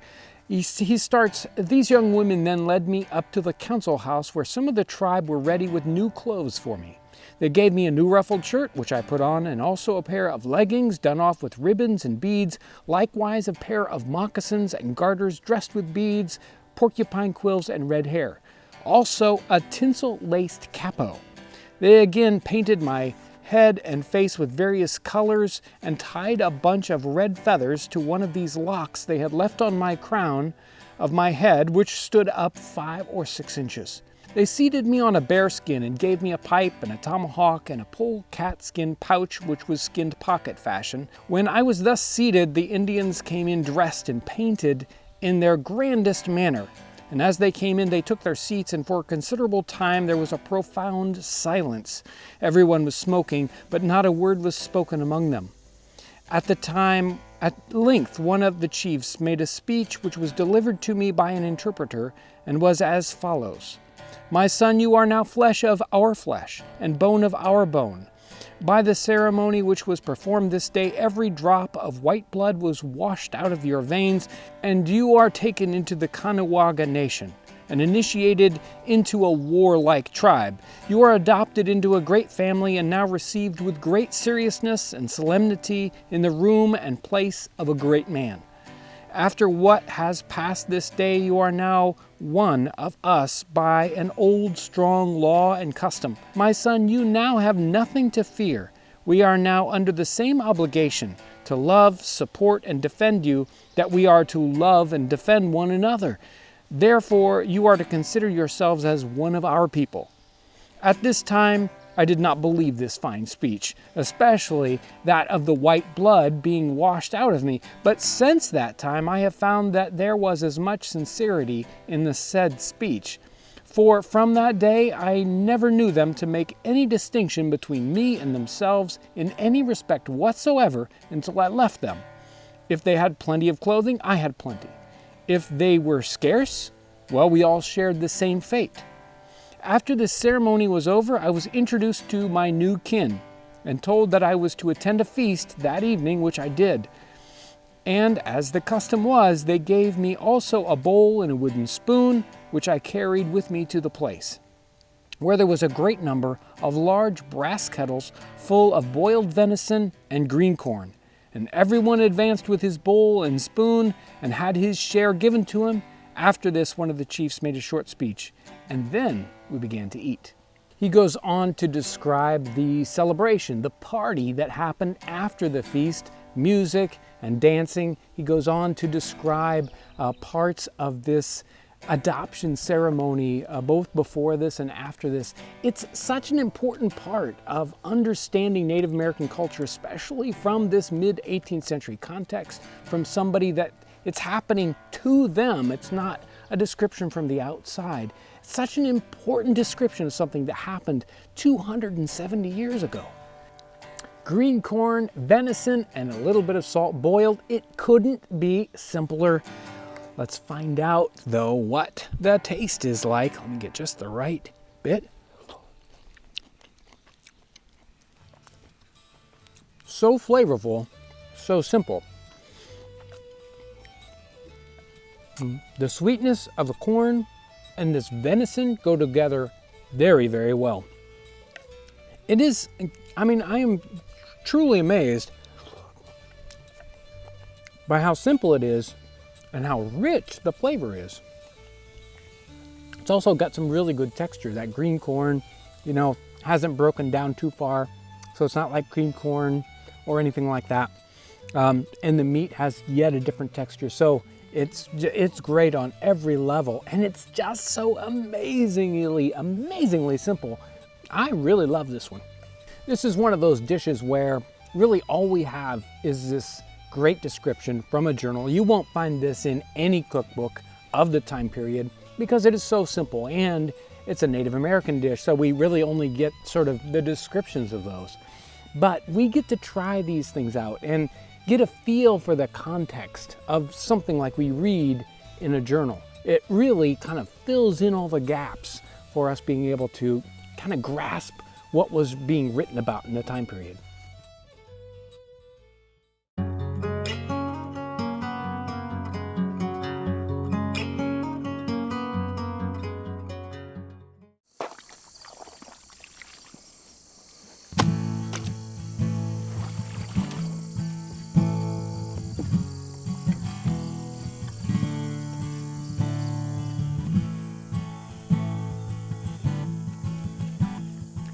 Today we're building an earthen oven. We've built earthen ovens in the past and they have served their purpose. But in this situation, we need to feed an entire community, so we get to build a big oven, something I've always wanted to do. Let's get started. So when I say bigger, I mean a lot bigger. We want it to be at least twice as big as the ovens we've made in the past. That means we're gonna need 4 times as much material. This is our platform we're gonna build it on. We're gonna build it underneath this roof. It's gonna be a really nice setup close to the cabin and other places that we need. This platform, we're gonna have to build a whole layer of cob that's gonna go on here, plus bricks, fire bricks that go on top of that to make this completely fireproof, and it'll hold residual heat to help bake the bread. We're gonna be able to bake 4 or 5 times as much bread as we've been able to do before.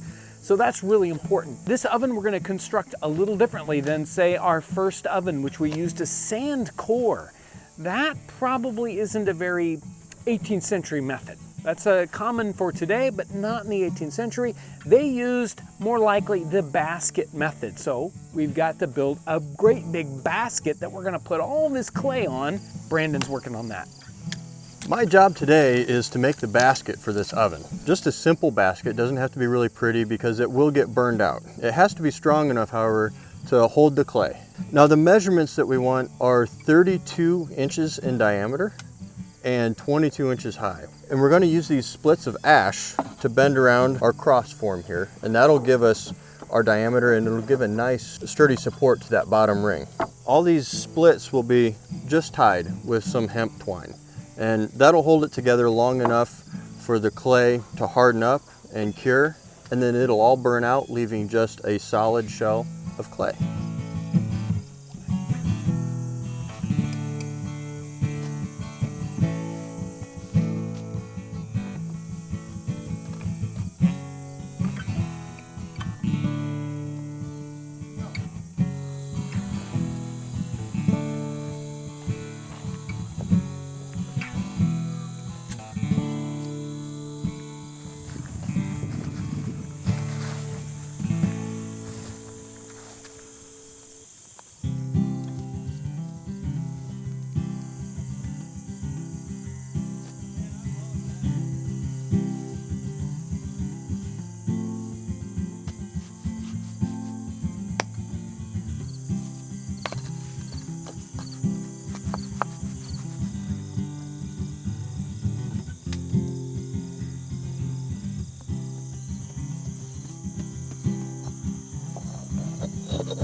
So Brandon, this basket looks great. Thank you. It does exactly what it needs to do. It has to be super strong. We have to take 6 inches of wet clay all the way around this thing. So it's got to be strong. It's very, very strong. Tying it together works really well.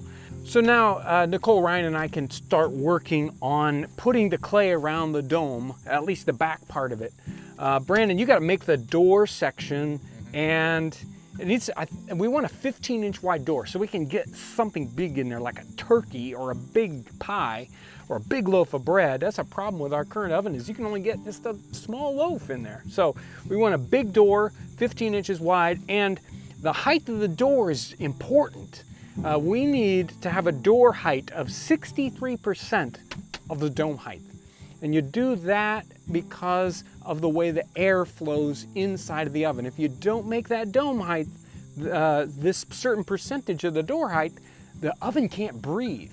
There's no other holes for the oven to breathe. You have to suck air in the bottom of the door, and then the exhaust air goes out the top of the door. If that ratio isn't right, the oven doesn't heat up. So that should be 15 inches high. So it's 15 inches wide, 15 inches high. You can work on that frame while we start to put the clay on this.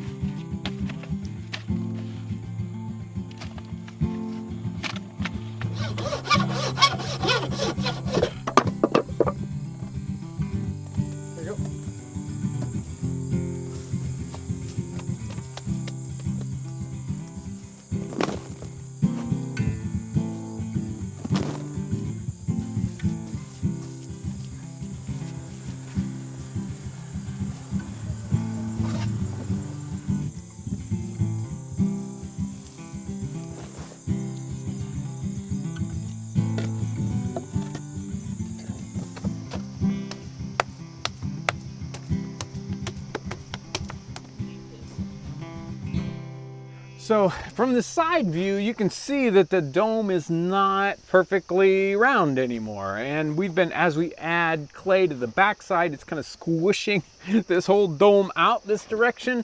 As we add clay to this side, hopefully it will turn it back into the dome it's supposed to be. Even if it doesn't, it's still gonna work great. Don't worry, it's gonna work great.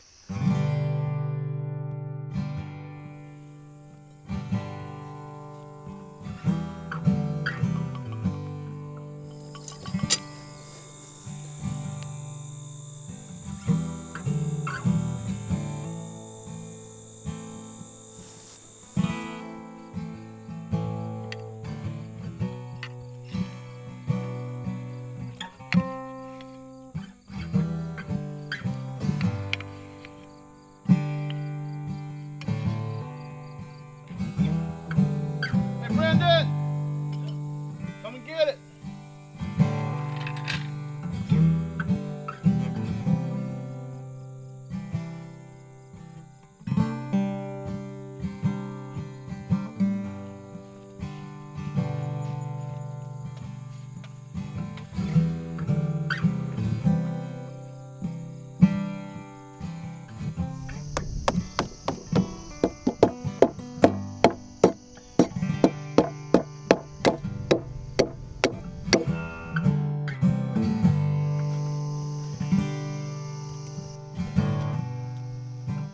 This is fit and flush and good. It's ready to go. There's our door. It's gonna need a handle. I usually use wood, but with that new Foraging blacksmith shop, I could hammer one out real quick. That would be excellent. That'd be excellent.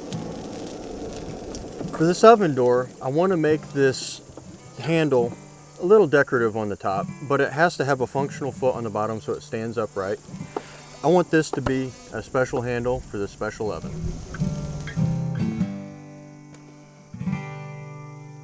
Hey, we're about there. Oh yeah, that looks about 6 inches. Yeah. Good.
Great job on the handle. I love the look. Thank you, thank you. Seems like a simple door, but it's got a lot of meaning to it. The wood itself is from the same tree that we made the dugout canoe. This is an extra piece of wood from that. We don't waste anything. He went over and he cut the door over at the wood shop, made the handle, the blacksmith shop. It all goes on this oven. And then what the oven's made out of, again, it's the same clay we used for the bricks. It's the same clay we used for the cabin, for the chimney, all that. It all comes together right here in this oven. I'm so excited about getting to use this oven. This is going to be great.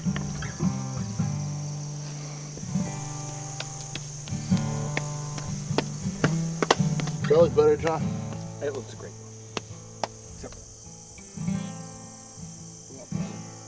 Yeah, I mean, it still comes out just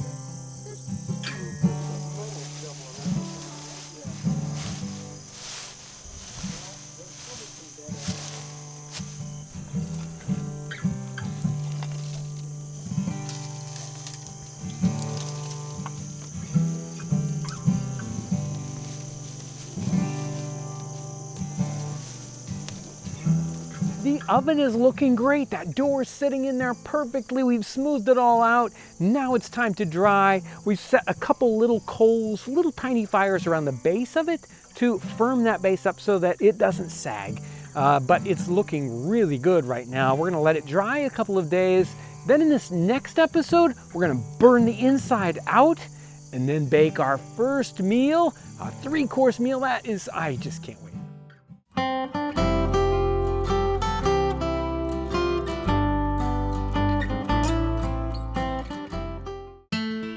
It is a beautiful fall day on the homestead. Wonderful crisp air, the beautiful color starting to come out in the trees. It's time to try this oven out. We have lots of hungry folks here. It's time to cook an entire meal right here in the oven. Ryan, we've got a lot of mouths to feed. What are we cooking? Okay, so I wanted to go through old recipes and pick out things that I thought were going to be really neat in the oven that we just made. So we've got the baked beans that we're going to be working on, and all the ingredients over here. We're going to go to that rye and Indian bread next, and then we've got the beef pasty. We're working that up, followed by the pear tart. It's like a full meal, and all these things they connect right here to the frontier. Right. And they all are going to go in this one firing in the oven? Yes, yeah. So the beans will pretty much be in there the whole time. Yeah. And everything else will be moving in and out. So we'll be able to cook multiple things at one time, but also have like these 4 different stages of cooking, which is really neat. And because we only need to do one firing, we're saving time, we're saving fuel. Right. This really all connects together, and it's going to be a great fall meal. So first thing that we're going to do is get the beans going, because they're going to take the longest amount of time, and they're going to be in there the whole time. We've got a vessel here with pre-cooked soaked beans. They're ready to go, and it's about 3/4 of the way full. We're going to add cubed pork, dry mustard, salt and pepper, and some molasses, and then a whole onion. I remember from that first episode, you got to butter this lid really well, or else it'll glue itself down. Yeah, And you can't get it open. Okay, so we've been burning this oven for 4, maybe even 5 hours. It's heated up all the way from the morning, but we should only need to heat this once for this whole thing.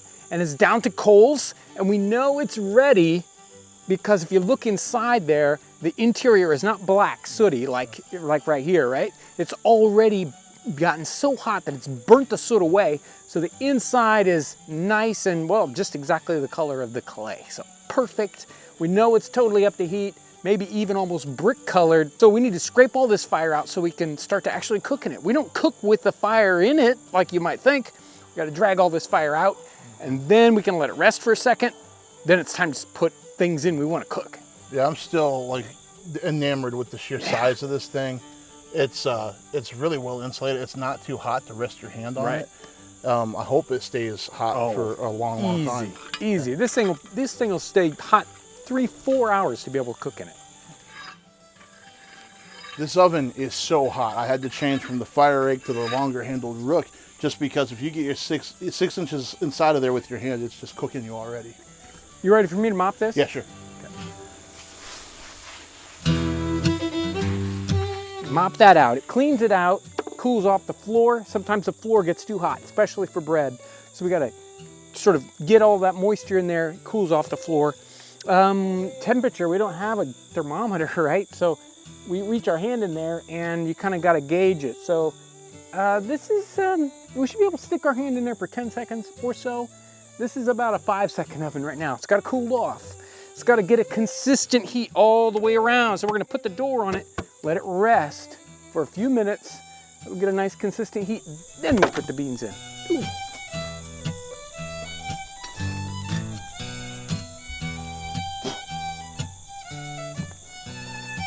The beans are in the oven and I put them on a trivet because I wanted to get those off the floor so they didn't cook too fast on the bottom.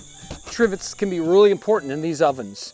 So we've used that trivet. The problem is we're gonna need another trivet. Now, a couple of months ago, I would have just used some rocks, and we can use that, 3 rocks, but you gotta be really careful and things fall off of your rocks. So we need another trivet. Now, we've got a blacksmith shop, so we're gonna have Brandon work on another trivet for us so we can use it on our next dish. That is? Yeah, so we're gonna go with the Ryan Indian loaf, which is a simple 3-part bread, and it is cornmeal, wheat flour, rye flour, some yeast, a little bit of water, and in this particular one, we're gonna use a sweetening agent. That's maple syrup, and that's just gonna make that yeast go crazy. And a touch of salt, because all bread likes a little touch of salt. Yeah, we have to have salt. After that, I'm going to be working on this pie. It's a pasty, a beef pasty. It's going to be the steak that I've cubed up. I'm going to salt and pepper it to taste. And then there's going to be a little bit of red wine that goes in. I've cut a hole in the top crust for a vent. And later on, when we pull it out of the oven, we're going to put some butter in there just to melt as it rests. Our bread dough is in our dish that we're actually going to bake it in. This whole loaf does not hold up on its own very well, so it's great if you can bake it right in a pan. I've made sure to butter it. Well, actually, Ryan buttered it well so that it doesn't stick in there. And now it's time for it to rise. This rises a bit like normal bread. What we're going to do is we're going to cover it up, but it's not going to rise a whole bunch like regular bread does. Just a little bit. When the surface cracks a little, we know it's just risen enough. Then it's time to go in. I'm going to set this aside.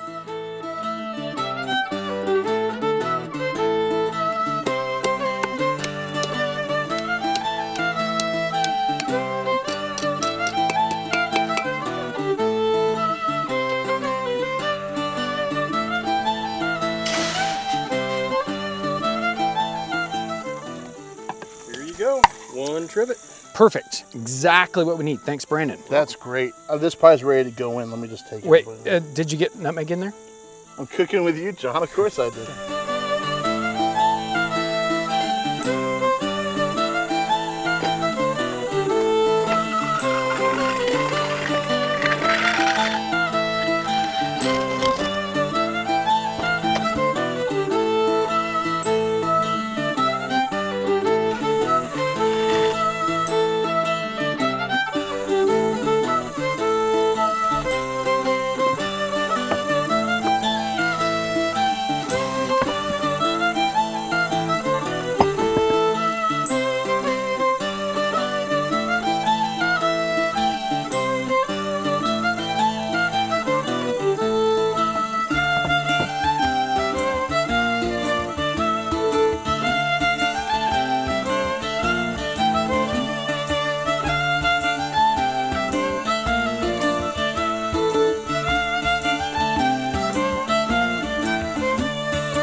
All right, so we've got our beans in the oven. They're still cooking. The bread's in there with it right now. The pie just was taken out and it looks fantastic. Next we need a dessert. Yeah. We're gonna do a pear tart. It's really simple. We've got the crust already ready to go. We're gonna lay these pears in there kind of spiral and layer them with sugar, put a little bit of butter, and of course some nutmeg.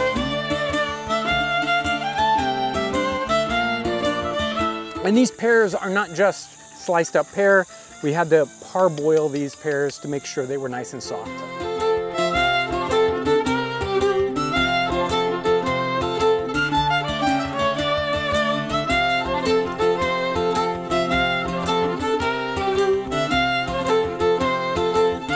All right, so we've got our tart in there now. The bread and the beans are still in there. So 3 things in the oven at once. And this is still, like, I can't hold my hand there for very long. It's still nice and warm. In fact, this is perfect. We haven't had fire in this for like 4 hours. And just the right heat to have the beans in right at the very beginning. The meat pie is already cooked and it had to cook at a higher temperature.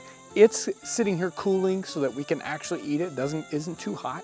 And there's still plenty of residual heat to keep the bread cooking, which it needs to do. And then the tart, it would have burnt if we would have put it in too soon. Now it's the perfect temperature, maybe like 350 degrees in there after 4 hours, and it's hot on the outside. This may be hotter on the outside now than it was when we started. This couldn't have worked out better for this homestead situation.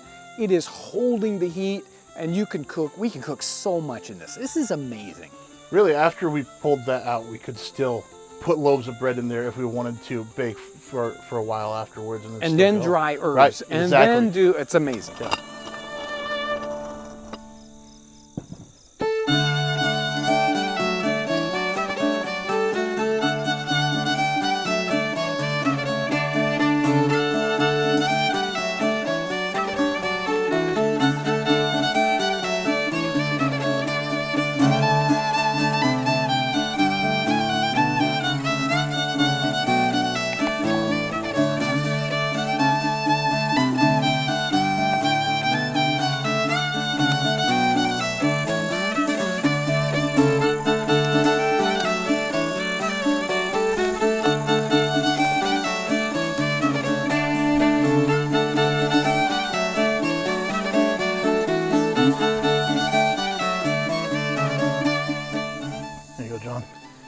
The first meal out of the oven.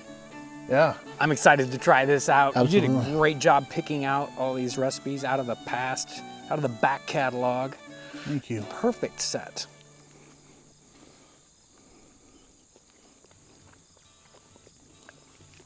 Those beans.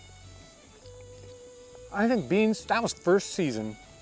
And they are still really good. Yeah, I like them with syrup in there. I don't know if I've tried it. I know that we did a version with molasses. I don't think I tried those. But. This syrup is cheating, man. It's really good. It's really good. You know, I think the meat pie cooked long enough. I was a little worried about that bottom crust. Well, but puff paste does not do that well in the bottom sometimes. It's good though. That wine in the meat pie, I like that a lot.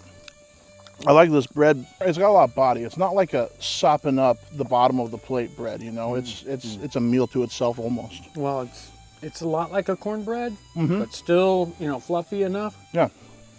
But it goes well with the beans, like cornbread goes well with beans, you know. Right.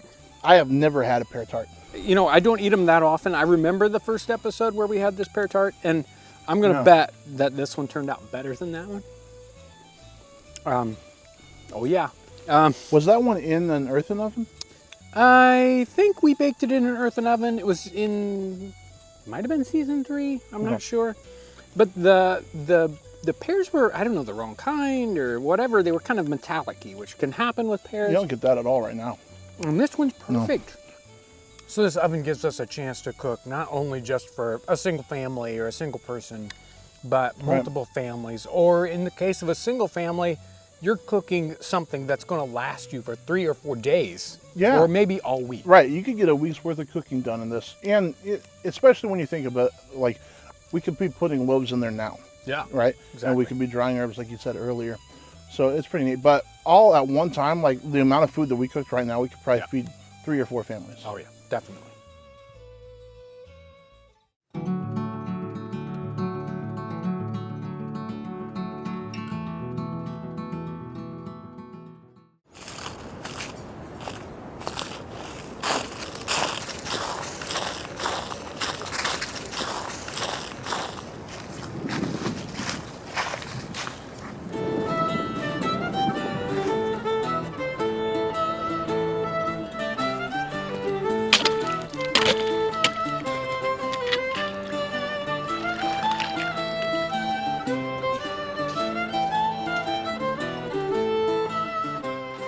It's winter. It's truly the most difficult time of year.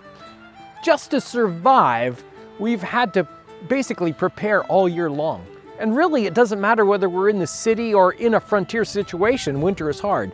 But in a frontier situation, you can't go down to the store. You've got to have exactly what you need to survive for 3 months. The only store you've got is to go out in the woods and go hunting. And that works, but it's very difficult to survive that way. So we've had to, take all year long to preserve all the things that we're going to be needing this entire season. This is what our pantry looks like here in the cabin. I mean, you think about this cabin, it's a tiny room. It's probably smaller than your garage at home. And yet we've got to figure out how we're going to store a winter's amount of food in this tiny little building. This is just a little example of what you might have as a pantry here in a cabin like this. We've got bags of dried grains.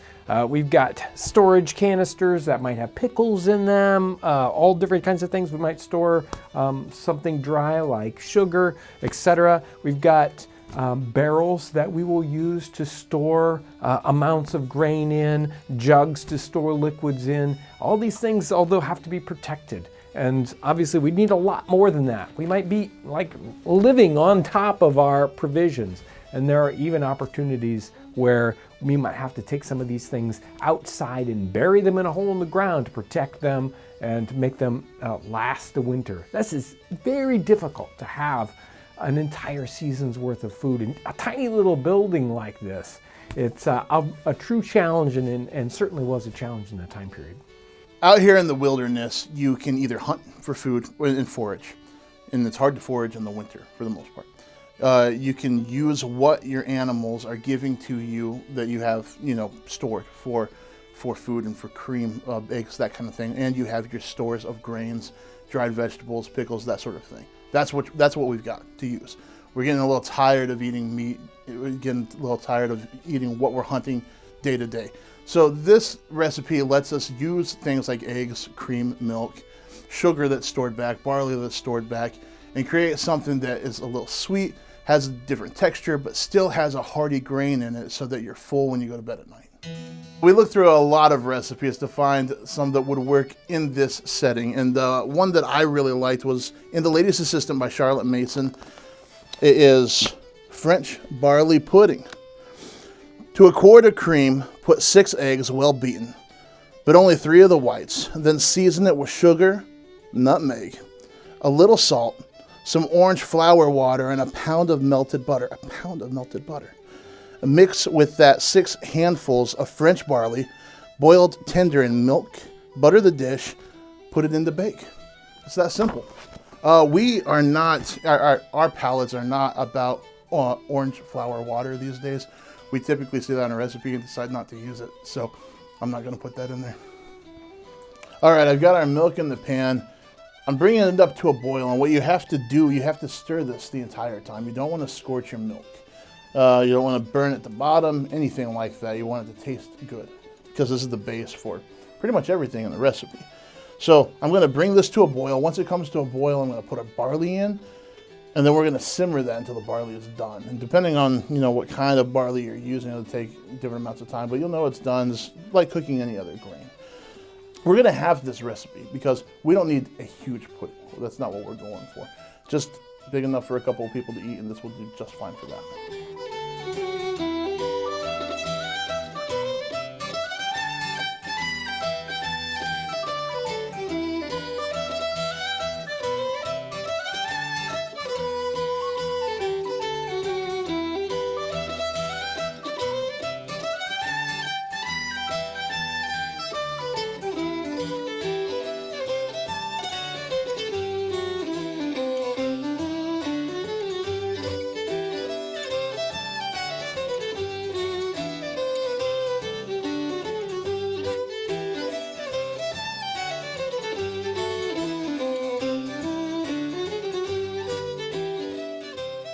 while the barley was cooking, I went ahead in this mixing bowl and I put our cream, I put our eggs, the sugar, and the nutmeg.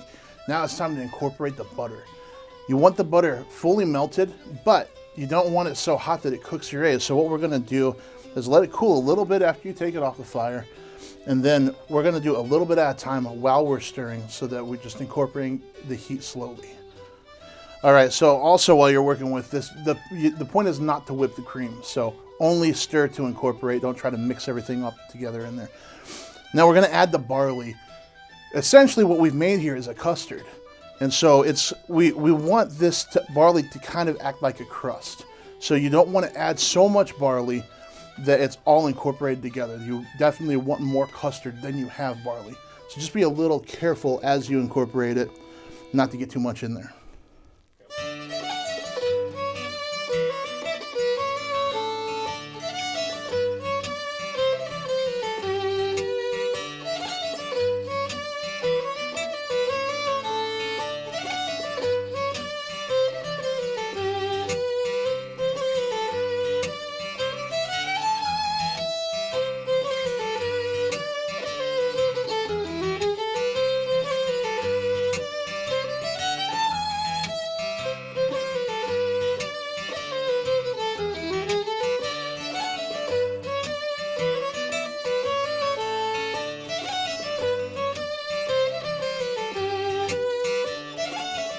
Well, we brought Brandon in so he can try this out with us, and well, I don't know, this baked for quite a while. Solidified right up and smells really good. Yeah, really good smell.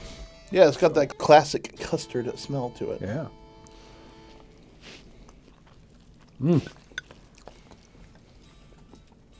That barley really set up. And it's got a good bite to it. And that nutmeg really comes through in this. We put a lot in there, but man, it's good. I had a little bit more salt to this one than I thought that I would. And it comes through, and it kind of gives that savory feel with the sweet. I like it. You can really bite into the barley. It's got a dessert feel to it, but it eats like a meal. Oh, yeah. It's hearty. It is hearty. Well, and, we're eating it hot. You could even slice this up and, it could be good for probably 3 or 4 days. You could come back to this, especially in this kind of weather. Man, I love that barley texture. It's completely different. Really, the sweetness, the texture is different. Everything is different about this than the standard meal that you would have, day in, day out. Right. So good. Yeah. I feel like the texture thing is a big thing, right? Because meat, it's all, it's just the same feel, the same thing. But this has even got multiple textures going on in it. That heavy cream it's very creamy where the barley is not. Yes. And you can kind of get that perfect bite that's got everything, or you can separate it a little bit. Right. It is really good. Well, and these grains aren't ground. So it's a whole step of processing you don't have to do. You don't have to, turn it into flour and all that. You can take that barley and use it right away, right from storage into your dish. No extra process. And there are, I think, in a modern sense, when I think of oats, I think of oatmeal, which makes me think of breakfast cereal. Yeah. And coming up in Kentucky, we always mixed jam into that. So it's like a sweet thing, right? But you see so many recipes for oats in soups or in, kind of a stew or a hash kind of setting. And they just go both ways so well.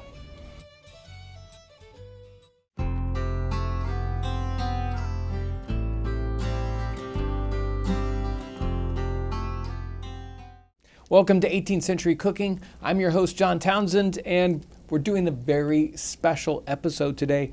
Normally, I cook a larger kind of a dish, and we have a recipe. And the other day, we had a big episode in here, the finish-up episode for the cabin, where we made a meal with multiple things. But today, it's just you and me, and I'm going to cook my favorite sort of comfort food from the 18th century. Such a simple and wonderful dish.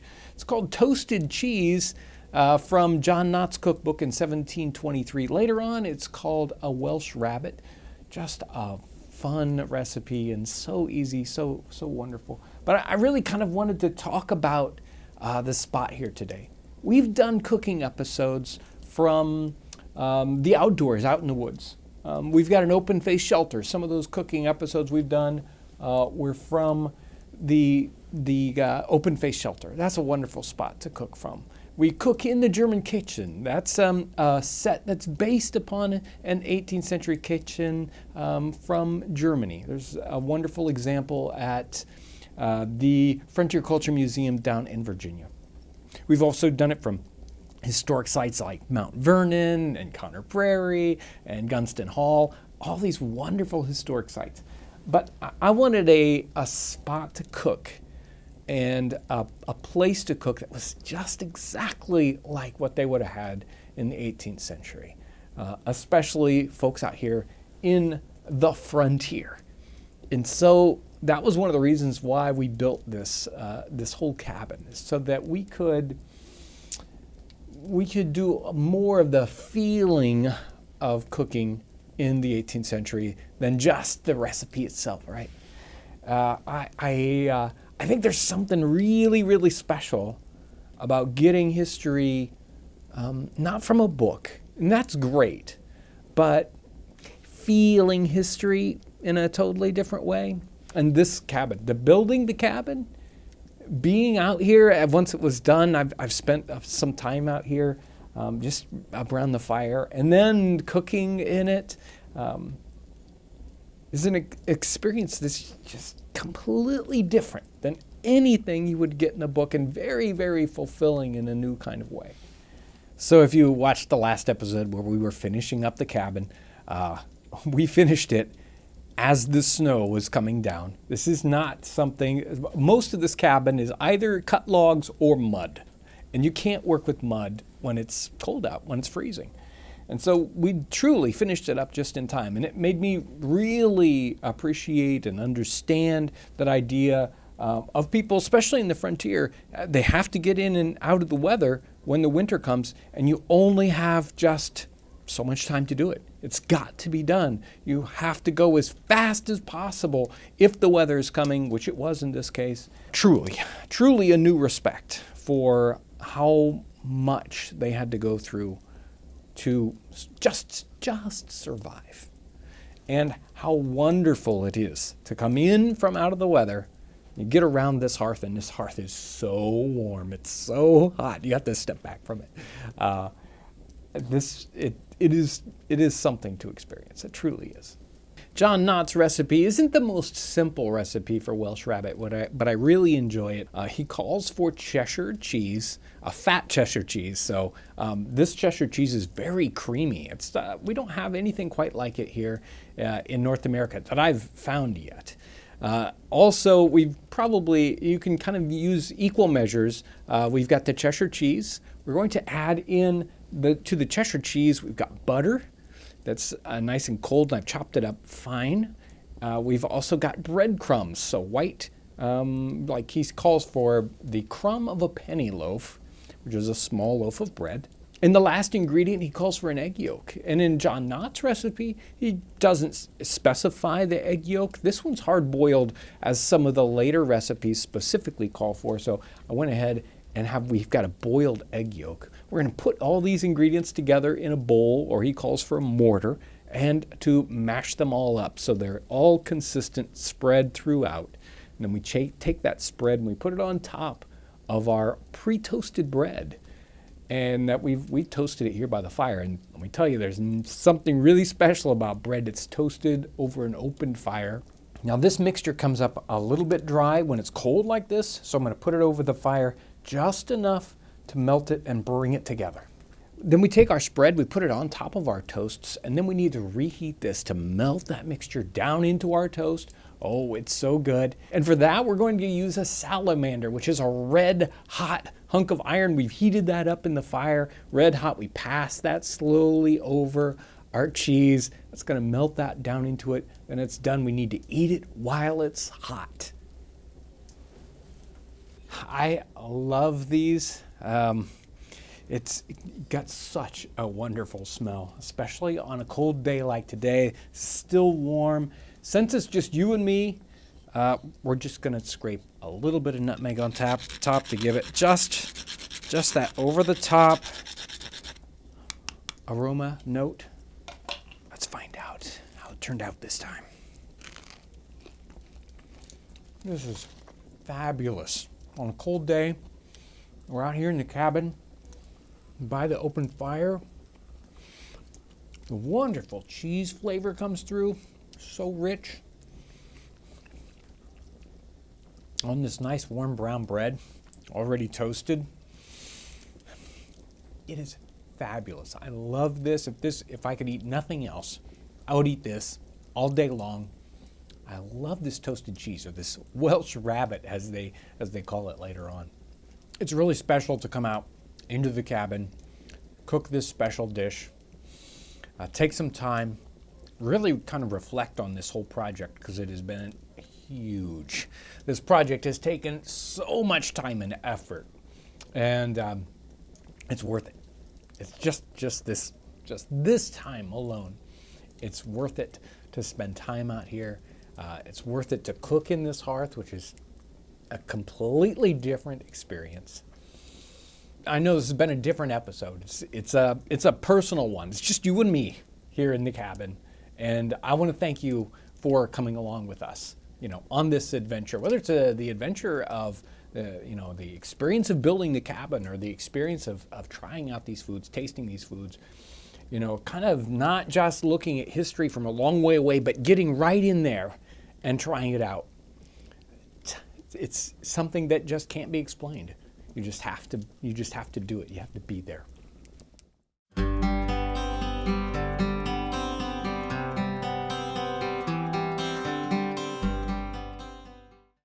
In this episode, we're mixing two things that have gotten a lot of interest lately on the channel. One is North American corn recipes, and the other one is eels. That's right, we're gonna be working with eels. Thanks for joining us today. So located just here, 15 miles south of our store in northern Indiana, there's a waterway, a river, and it's called the Eel River. There is this hidden feature right on the river that one could easily miss if they didn't know what they were looking at. This is a stone fish weir that was built by indigenous peoples long ago. The fish weirs were used to harvest fish. They worked by funneling migratory fish into a single point of the river, where basket traps were placed to collect the fish. And in our research, we found two different 18th century travel journals, including that of John Heckewelder, a Moravian missionary who lived among the Lenape people. These journals mentioned the Eel River Indians, the native peoples whose name was derived from this very same river. So we're pleased today to present a traditional food that was likely enjoyed by native peoples and settlers alike. We're especially excited about this dish because of its possible connections to the history of this area, history that's right under our feet right here in northern Indiana. So what we're doing here today is another take on succotash. We have done two different episodes on succotash, a summer succotash and a fall succotash, but this is just another kind of variation on it. But this one's got a little different ingredients. Now the main ingredient on all these things, a real staple here, is corn. And we're starting off with a dried hominy corn. This corn has already been processed in a process that the Native Americans used so often that would strip the hulls and kind of sort of cause it to swell up, and then they went ahead and dried it. The corn we're using today is actually from our good friends at the Iroquois White Corn Project. Great people. The corn that they use is a variety that's over 2,000 years old, and it works really well. This is the hulled white corn product, which is a kind of a hominy corn. This is great stuff. The best way to get this corn ready to go into our succotash is to actually cook this overnight in a slow cooker. You can do this without a slow cooker, but you'll need to simmer it for several hours to really get that water into it. It'll puff up, and you can really see that it's definitely changed its texture. But a slow cooker overnight on low with several inches of water over that, and it absorbs a lot of water, like say rice, takes up a lot of room. But this is, you're gonna need to pre-prep this, okay? So we can go ahead now and for our succotash here, we've got about a gallon of water in our pot, and I'm gonna put in a goodly portion of our prepped corn. Now for the rest of our ingredients, We have squash, one of the ones that's mentioned, one of the things that's mentioned in some of these writings. We also have a root vegetable here, and some root vegetables are mentioned. This is celery root, and we'll put in a little bit of that. I mean, you could put potatoes, I suppose, or maybe a parsnip. Now I've got some heritage beans here. These are soaked beans. These are actually given to us by our good friends down at Conner Prairie in Fishers, Indiana, an amazing, wonderful historic site that's down there. That's early 19th century, wonderful site. If you're in that Indianapolis area, you really got to check the site out.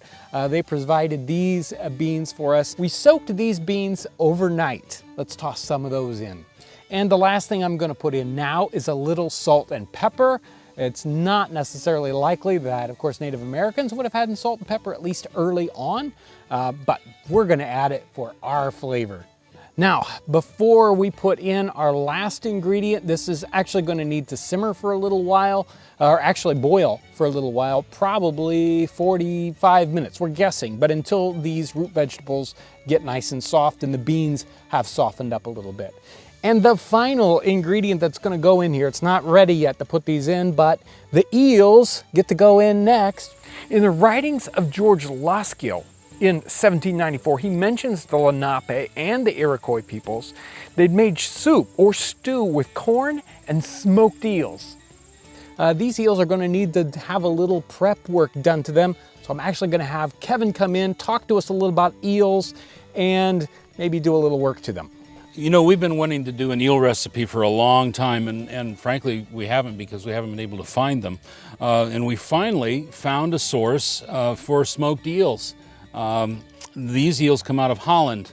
I've always kind of wondered, why is there this river in Indiana called the Eel River? Because there aren't eels in Indiana. Interestingly, though, there used to be.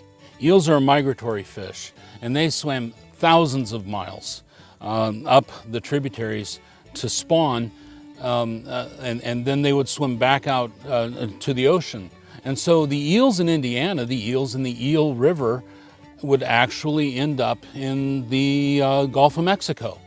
Today in North America, you're going to find eels primarily in saltwater tributaries. Eels, they were everywhere in North America. Very, very common, used to be, no longer today. I'm going to show you how to prepare one of these eels. Now, this eel is very perishable. It's smoked, yes, but probably the way that Native Americans smoked them would have been to smoke them until they were dry, a lot like a jerky. So we're going to use what we have. So here we go. I'm going to start by taking one of these eels. Now these eels have already been gutted, so I'm going to start just by cutting their heads off. I'm going to cut behind the small fin right here. You can save these for later for like soup, things like that. I'm going to take my knife and I'm going to run the knife right along the backbone. The rib bones are very, very fine, and we're probably just going to end up with those in our meat, and you probably won't even know that they're there, all the way to the tail.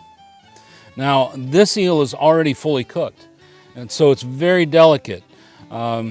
So if you're using an eel like this, you're going to have to be careful with this process. Now beyond this, because those rib bones are so fine, I'm not going to worry about them. I'm going to try and get to our spine, and I'm just going to pull this spine out, try and save as much meat as I can. Now I have these two fillets, a little rough, but they'll do for our soup. Now, you can leave the skin on and you'll get more of that of the fish flavor and the smoky flavor in your soup. I think John's gonna thank me later for doing this, by the way. I'm gonna go on ahead and cut the meat off of the skin, and it's real easy to do. And I'm just gonna leave it there, and I'm gonna cut it into chunks. And we're going to get some real nice smoky flavor from some of that meat. So our eel meat is ready to be added to the soup. I'm going to go ahead and put the eel skins in just for about 10 minutes or so to release some of that flavor, and then we'll pull them back out, a bit like a bay leaf. And now in goes the meat. Now this is really only going to need to cook for another 5 minutes or so.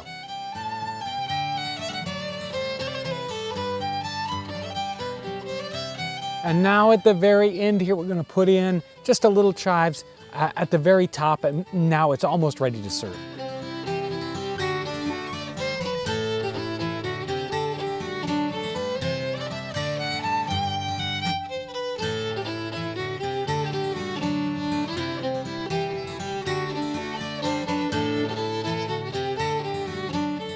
Here it is, it's time to test this out. I've got Kevin here to help me out because, I mean, eel chowder, we'll find out. Or, I mean, eel succotash. Yeah, succotash, so there you go. So let's give this a taste. Wow, you know, a little more salt, little more pepper. The eel really held together. Got a great texture. In fact, there's all kinds of textures here. You have the corn underneath. That hominy flavor. And there's a beautiful broth. Yeah, it turns out with a beautiful broth. You know, we went ahead and put those skins in there, and you could see the oils come right up to the top of this. So this is a nice, you know, rich with those oils that brought in a lot of the flavor and gave it a nice rich broth. We went ahead and took those skins out. But it did not have any, you know, we don't have any, really, this is not fishy at all. Not at all. Not fishy Not at all. So great flavors and this great connection, not only to North America and these different cultures coming together, because eel is very common in the European foodways as well as the Native American. And succotash was definitely one of those foods that was, you know, adopted by the Europeans that came to North America. This makes me appreciate very much the history of our local area. It's like history under our feet. I knew of the Eel River ever since I've lived here. I never knew the connection, the historic connection, right, and where that name came from, and to be able to actually taste this food that likely would have been eaten in one variation or another right here is just really amazing. You know, if you don't have eel, I'm thinking, you know, even herring or even an anchovy, I think you could get away with this. Some of that similar. The oiliness, because, I mean, I say oiliness, but that just contributes to the broth, the flavor of the broth. This is not an, you know, overly oily at all. So very easy to make. This takes a little bit of time, but anything you want to do that turns out, you know, really good, it takes time. So take the time, try to get some eel, definitely get some of this corn because it is really, really good. And you can make this amazing dish.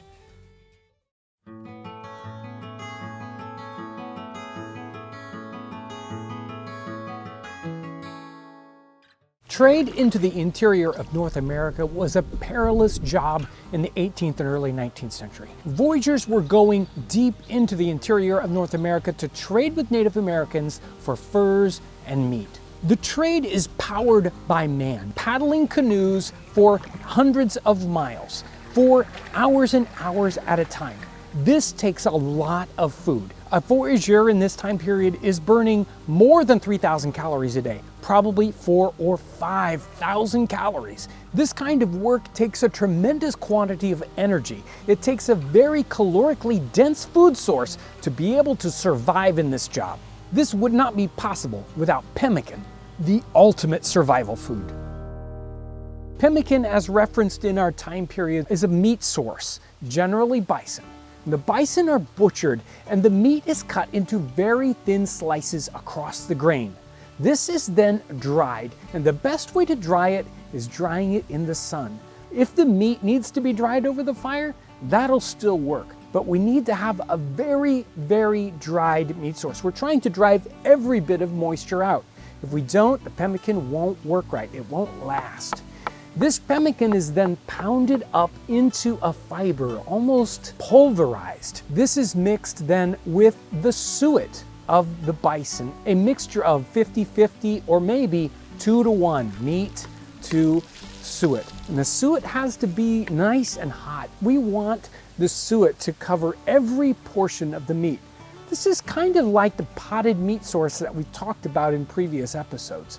The idea is that we don't want any air or any moisture getting to these meat fibers. The prepared pemmican is then placed in a leather bag, and this bag is made from the hide of the bison. It is incredible that basically all the meat and fat from one bison gets dehydrated and packed into the skin of that very bison. This is an incredibly efficient way of processing the animal and turning it into this very, very condensed food source.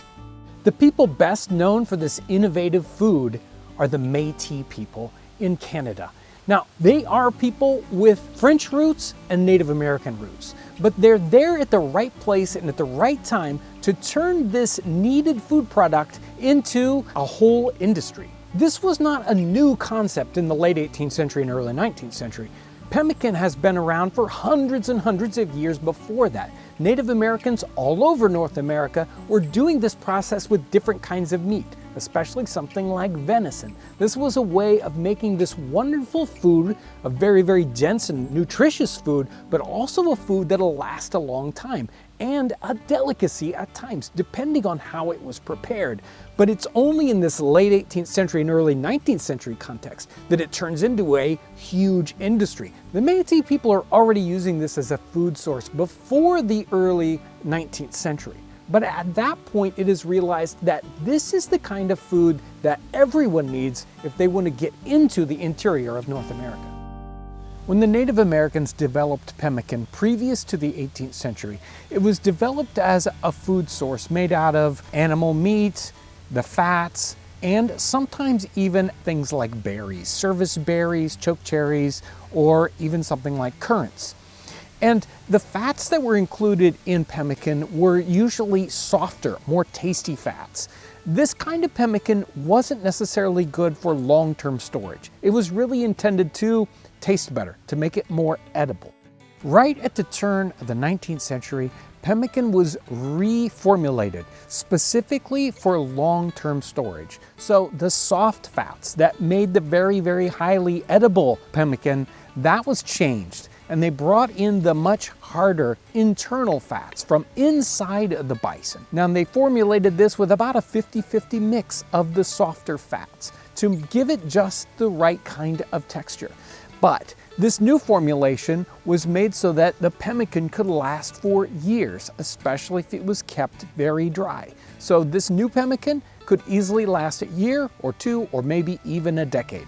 When we look at the ratio of the amount of cargo per man, it's very interesting.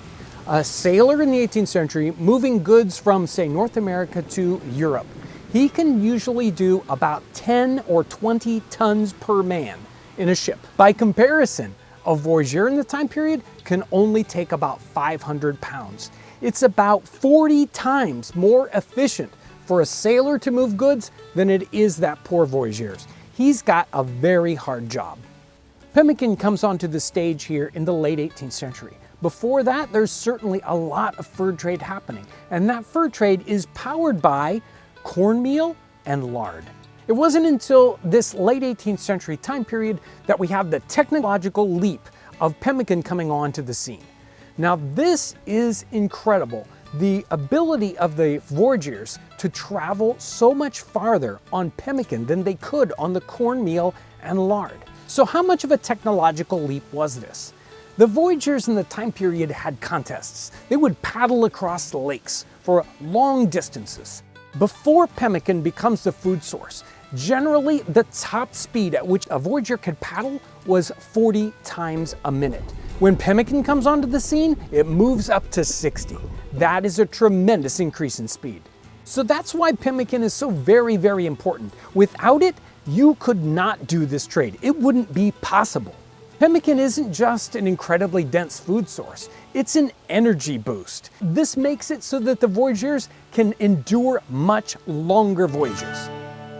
Pemmican starts off as a small concept in the 1780s and 1790s, but it becomes a big industry by the time we get into the early 19th century. Not only does it help trade happen, but it becomes a major trade item.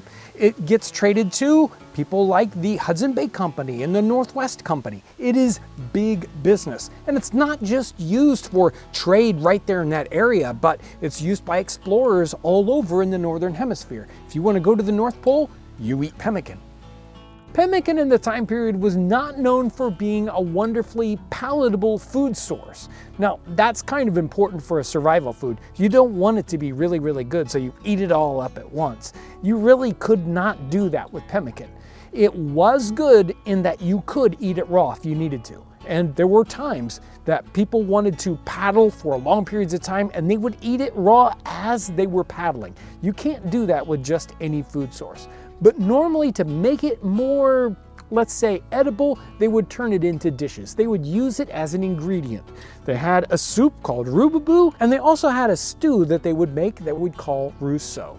Anything you can add to this, cornmeal, root vegetables, ship's biscuits, any of these will make it a much tastier meal. Here's part of a narrative from 1790. On the banks of the river there were plenty of wild onions, which when mixed up with our pemmican was a great improvement to it.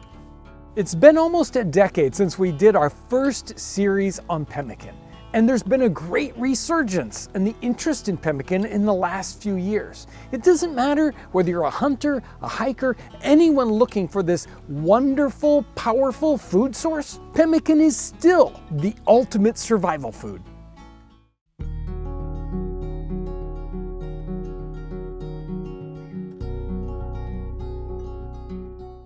What is a feast to a poor hunter? Is it an entire buffalo? Is it a loaf of bread? Or is it a full belly and a successful hunt? One of the most difficult and dangerous jobs in the 18th century was that of the professional hunter. He had to endure an environment that was against him. He had to survive off of his surroundings. He had to be able to fix any of his equipment. At any point, he might become injured, get sick, run out of supplies, he might even die. Today I want a victory for this poor hunter. We are going to make him a feast. There's an amazing time period between 1760 and about 1775 where there are lots of long hunters, professional hunters out in the deep frontier, and they are collecting, they're harvesting deer and beaver hides specifically for export to Europe. The industry was certainly around 100 years before this. But all through that time period, it was done by Native Americans. It wasn't until we get to about 1760 where there is a generation of people that have grown up in North America that have the skills to go out into the frontier to do this kind of hunting. It is not easy to do. In fact, it is full of difficulties. Now, we certainly have hunting today, and most of the hunting is going on as a recreation. Or possibly some people use it to fill their freezer with food. That is certainly going on in the 18th century. Plenty of people are using wild game to put food on the table. But the professional hunters we're talking about here are not necessarily going for food, they're going for the hides of the animals. And they are spending not weeks or a day out in the woods, but months, in fact, an entire year out in the woods trying to harvest as many deer and beaver hides as possible. This hunting is going on east of the Mississippi. There are lots of different kinds of game in the woods. You could probably think of the king of the forest in that time period, even east of the Mississippi, was the buffalo, the bison. There are lots of bison, not as many as there would be west of the Mississippi, where there are giant herds, tens of thousands of buffalo. For the professional hunter, you might think this would be the most sought after animal, but it turns out that the hides were not very valuable. Buffalo can be very, very difficult to kill. You couldn't use the hides for sale. You might use the hides for other purposes. You might use them for creating coverings for your deer hide that you are selling, but you're not generally going out and hunting lots of buffalo unless you're starving. And of course, the frontier is filled with other kinds of wild game, bear and elk. Again, both very useful, but they aren't the cash crop. They're not the one you're really going after so that you can take something back from the frontier to the civilized areas and make a lot of money. We do have situations where people are processing bison, maybe even salting it and sending it to Fort Pitt. But if it's gonna go out east and it's meat, well, venison's probably much better. But again, the cash crop is the hide. Hundreds of thousands of hides are being shipped off every year to Europe for processing. This is the most valuable product these hunters can come back to civilization with. Probably the most famous long hunter name is Daniel Boone, the kind of person who grew up in this area and had the kinds of skills that it took to survive for months and months at a time and live off the land. The main dish today is tongue. It's a very interesting cut of meat. There are times in our 18th century context where if you're going to take any particular piece of meat off an animal, then you're going to take the very best. The tongue being the very best cut of meat off of the buffalo, it's a win for the long hunter. It's a little interesting to prepare, at least in this kind of primitive cooking situation. We need to sear the tongue to get the skin to come off of it. Many times if we're cooking a tongue today, we will poach it or boil it and then be able to take the skin off the outer side. It's not so easy here by the campfire. We're just gonna put it really close to the fire and get it to dry a little bit so we can peel it off. And then we're just going to put it on a wooden stake and roast it over the fire. This was written in 1779. First scorch the tongue a little, then peel off the outside coating, then stick it on a spit made of spice bush with the lower end in the ground. If no spice bush is at hand, a sassafras branch works just as well. So what did one of these hunting expeditions look like? It was lasting, again, months, not weeks, not days, months, or even a year, possibly even longer. If you're going to be bringing lots of things out of the frontier, you have to have some way to carry that. Someone's going to have a minimum of 3 or 4 pack horses, possibly many more, because you want to come out with as many hides as possible. It's the only way for your trip to be profitable at all. And these expeditions aren't just a single person. You're going into a very, very dangerous environment. There are times when you have to defend yourself, and so you really can't do that with one person. So they're going out in larger groups, 3 and 4, maybe a half a dozen or a dozen men. You've got a camp, or a camp at least for a while. You might have to move from one spot to the other as you're hunting. You're going to have a half shelter like this, and you're again killing a lot of deer or beaver. Those animals have to be butchered, their skin has to be taken off, and then has to be processed. You can't just take a raw hide with you. You have to sort of half tan them so that you can pack them up and ship them out. And they have to last for months. You know, the ones you kill at the beginning have to last until you're ready to come out of the frontier. So it is a very dirty, nasty, hard job. It is all day long. You're going out hunting, you're bringing back the animals, you're processing, and starting out again the next day. There's a clash of cultures going on here with the hunters coming off of the coast, and then we've got Native Americans. And the Native Americans here, they're not a monolith. You have different tribes, and sometimes they're at war with each other. At the same time, they're basically at war with these long hunters. So it is an incredibly dangerous spot to be. But it's not just people that you have to worry about. You have to worry about bears. You have to worry about mountain lions. You have to worry about buffalo. They're very dangerous animals to interact with, as well as something like elk. You're so deep in this forest that you're weeks away from resupply of just about anything. If your equipment breaks, you have to be able to fix it. And the most important thing to these hunters was their gun. That's a complicated piece of equipment in our 18th century situation. And you've got nothing but a campfire and maybe a very small hammer and a little hand vise to fix anything that might break. Another delicacy for these long hunters is bone marrow, and it's sort of the opposite of tongue. Tongue is a very easy thing to harvest from an animal. The bone marrow can be very difficult to harvest from the animal, so you've got to carve all the meat away to get to the bones. And you have to have a very large bone to get any decent marrow out of it. But the bones that were roasted, the marrow would soften up and they could scoop it out and spread it on bread or Johnny cakes for that very, very special flavor. I was trying to think of a comparison that we would have today, a job that we could do today that would be anything similar to what was happening with these 18th century hunters. Maybe you've seen the show Deadliest Catch. You're out there on the seas for months at a time. Or maybe the job of somebody on an oil rig. Again, away from civilization for months at a time, no real connection. These people usually have all their supplies along with them. The hunters, on the other hand, they were living on the environment for all that time. There are many times on the channel where we've talked about people in the 18th century using every little bit of something. So not letting anything go to waste. The hunters here are in a situation that many times is just the opposite. They are in a land of bounty.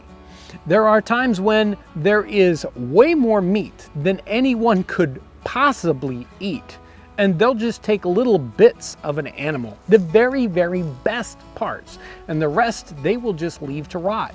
And yet, 3 or 4 days later, they're out of anything to eat and they are starving. This feast or famine situation is not with just these 18th century long hunters. It's happening with the Native Americans who are doing the same kind of hunting. When the hides are the cash crop, it doesn't matter whether they're Native Americans or these 18th century hunters, the meat part is not important, and so it just goes to waste. Johnny cakes would be another win for our long hunter. Ground corn, maize, that's something that they can bring along with them to the frontier. They might not want to use very much at a time because you can only bring so much, but that's that last little flavor of home that you can bring along with you. It's very easy to cook, and it has that amazing flavor that you're missing once you're out on this frontier for months and months at a time.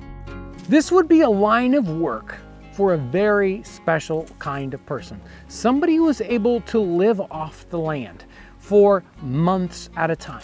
Someone who's able to hunt and harvest animals by the hundreds if need be. Someone who is able to fix their own equipment. Somebody who's able to fight off bears and mountain lions and buffalo.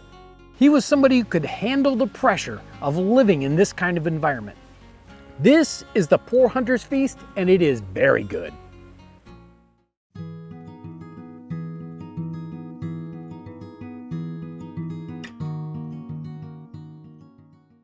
In this episode, we'll be demonstrating a food preservation technique that is really meant to show historical methods, but is not meant to meet modern food safety standards.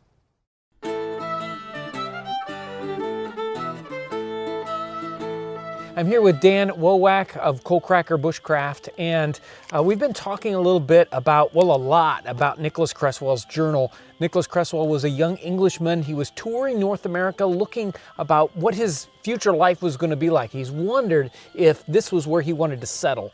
And he had some adventures in the back country. And let me read this particular journal entry, and we're going to try to reproduce this. This is May 18th, 1775, and he's probably in what is now Kentucky. He says, "All hands are employed in curing our buffalo meat, which is done in a peculiar manner. The meat is first cut from the bone in thin slices like beefsteaks. Then 4 sticks are stuck in the ground in a square form. Small sticks are laid on these forks to form a gridiron about 3 feet off the ground. The meat is laid on this and a slow fire put under it, and it is turned until it is done." And then he says this is called jerking the meat. That's what they referred to it during the time.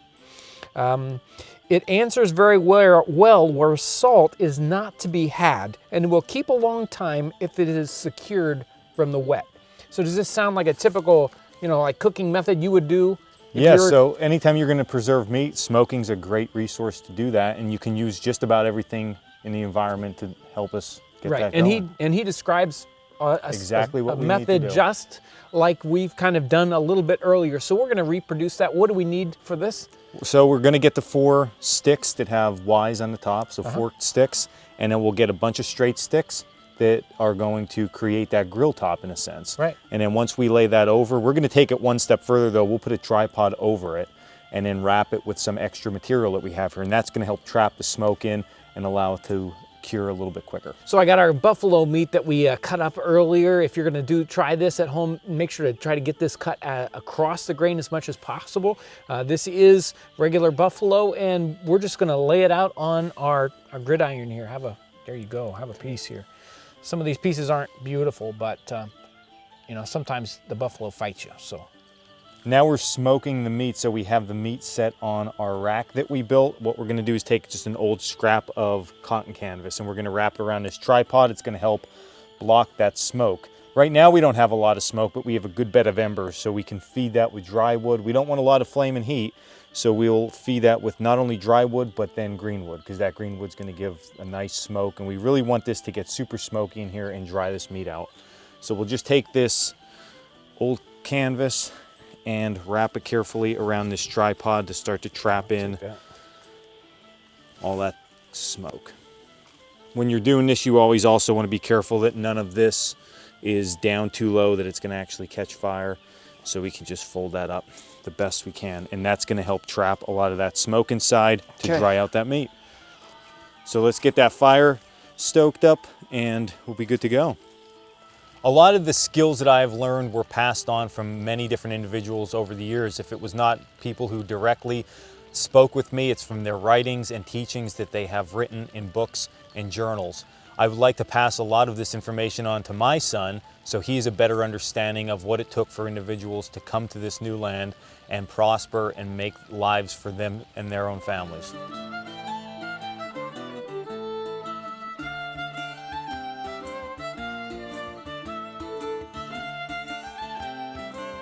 Here is our dried buffalo meat, kind of smoked and dried. And this is what they would have been doing on the trail to preserve their buffalo. And you know, Cresswell talks about this completely, gives us this whole process. So we tried this out. It took longer than I expected. You know, we dried it for several hours, and then we kind of basically had to let it go all night long before it really got nice and dry. And really what we're looking for is drying it, not cooking it. And you can see by these finished pieces, they're kind of black and they kind of crack open. They're not real soft. If they're soft, they're gonna rot. And he talks about how if you keep them dry, they're gonna last a long time. Now, maybe for a long time for him was, you know, a couple of weeks or a month, but now the question is, what do we do with these? Now we can try eating these just like they are. Here you go, Dan, you give one, get a try, pick one out there. In this state, you know, it's tough, it's dry. It's meat. Yeah, it's meat. If you're hungry, it'd be great. Right.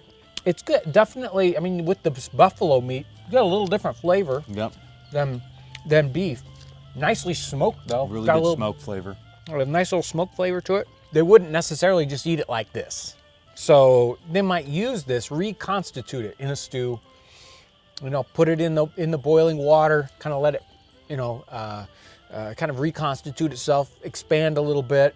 It's gonna probably make a really, really interesting stew. Mix it with some of your other ingredients, because you don't want to just be eating this on the trail all the time. You want to mix it up, right? Yep, and I think too we need to realize that they were eating to survive. Yeah. So many times now we think about eating for pleasure, where they were eating because they needed to eat to live. So something like this is a pure survival food. A lot of protein, a little bit of fat in there. It's great to get you through and get you to the next meal. Yeah, it gives you energy and all that. Really, the kind of more fat, the better, really, in this kind of circumstance.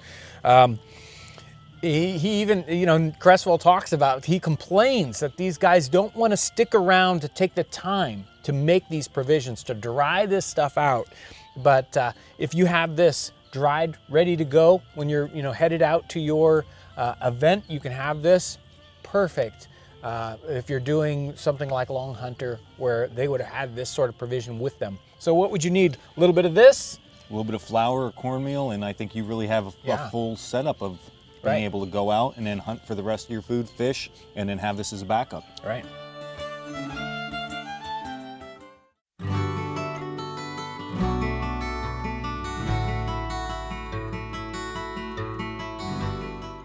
What is a feast to a frontiersman? Is it as much buffalo as you can eat in a day? Is it the amount of supplies that you can carry on your back from the start? Or is it a fresh caught catfish from a stream?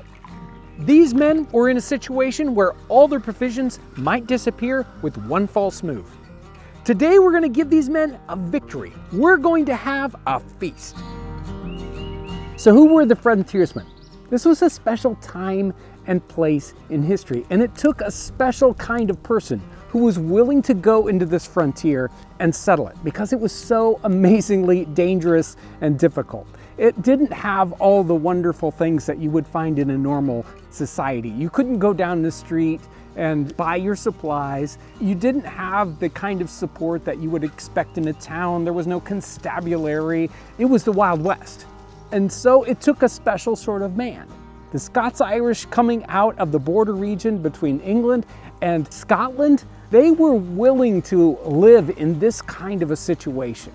This is a group of men who've come out of one area, they've come to North America, and they just don't belong. They don't belong in the society that is along the coast. They're naturally drawn to this area that is the frontier, that doesn't have the same sets of laws or even rules for conduct. In a sense, my whole life has been building up to this frontiersman experience. How can I understand the frontiersman?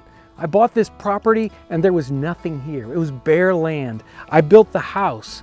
I built outbuildings. And then we started this homestead project, building the cabin and a forge and other little pieces here and there to try to understand exactly what a frontiersman's life would be like, walking in his shoes. So where are they coming from and what do they hope to find? They're coming out of places like Philadelphia and Alexandria, Virginia, and Charleston, South Carolina.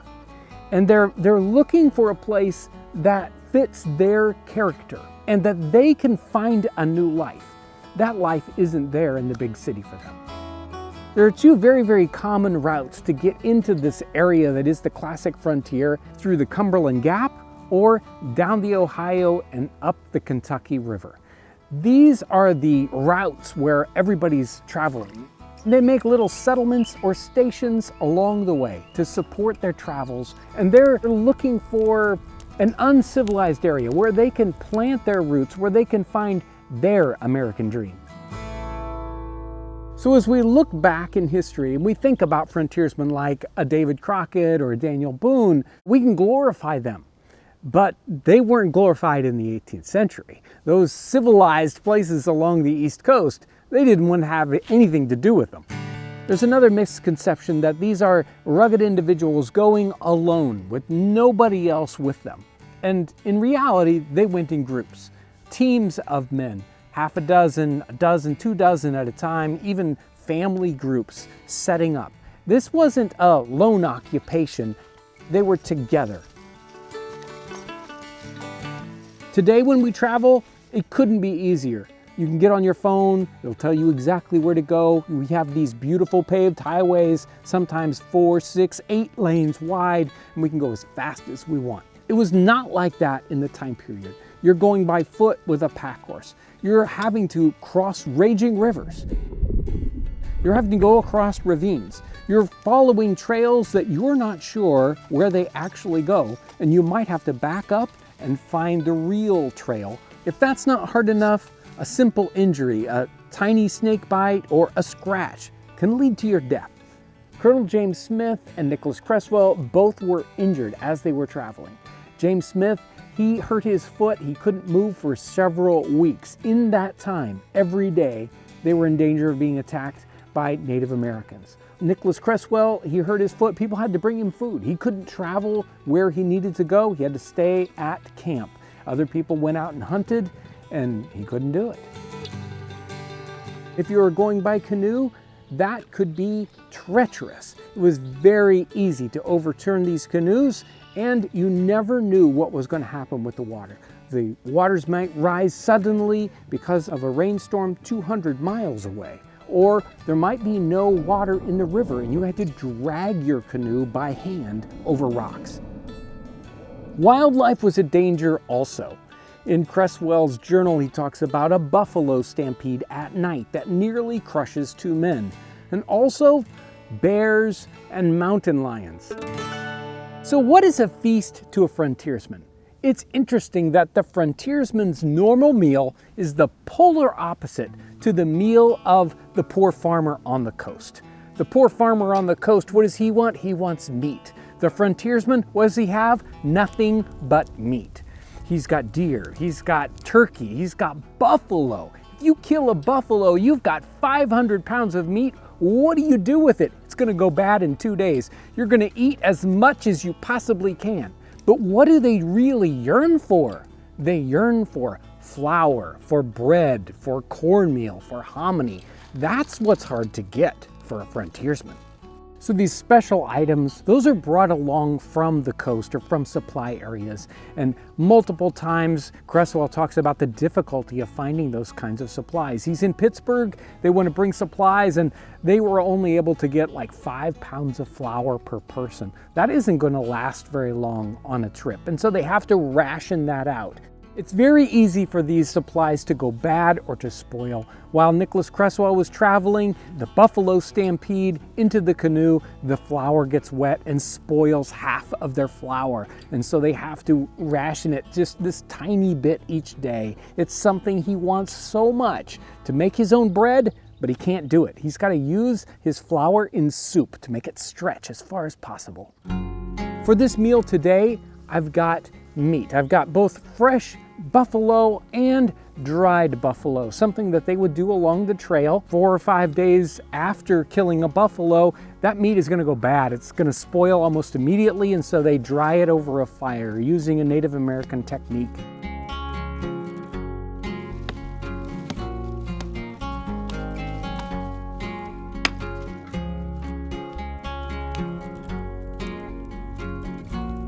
I've also got a little bit of flour, just a little bit left over from our rations. I've got a little bit of cornmeal and also some hominy. So we're gonna make a hominy stew with a little bit of dried beef, with some of the hominy, and just a touch of flour to thicken it up. We have enough cornmeal to make an ash cake over the ashes.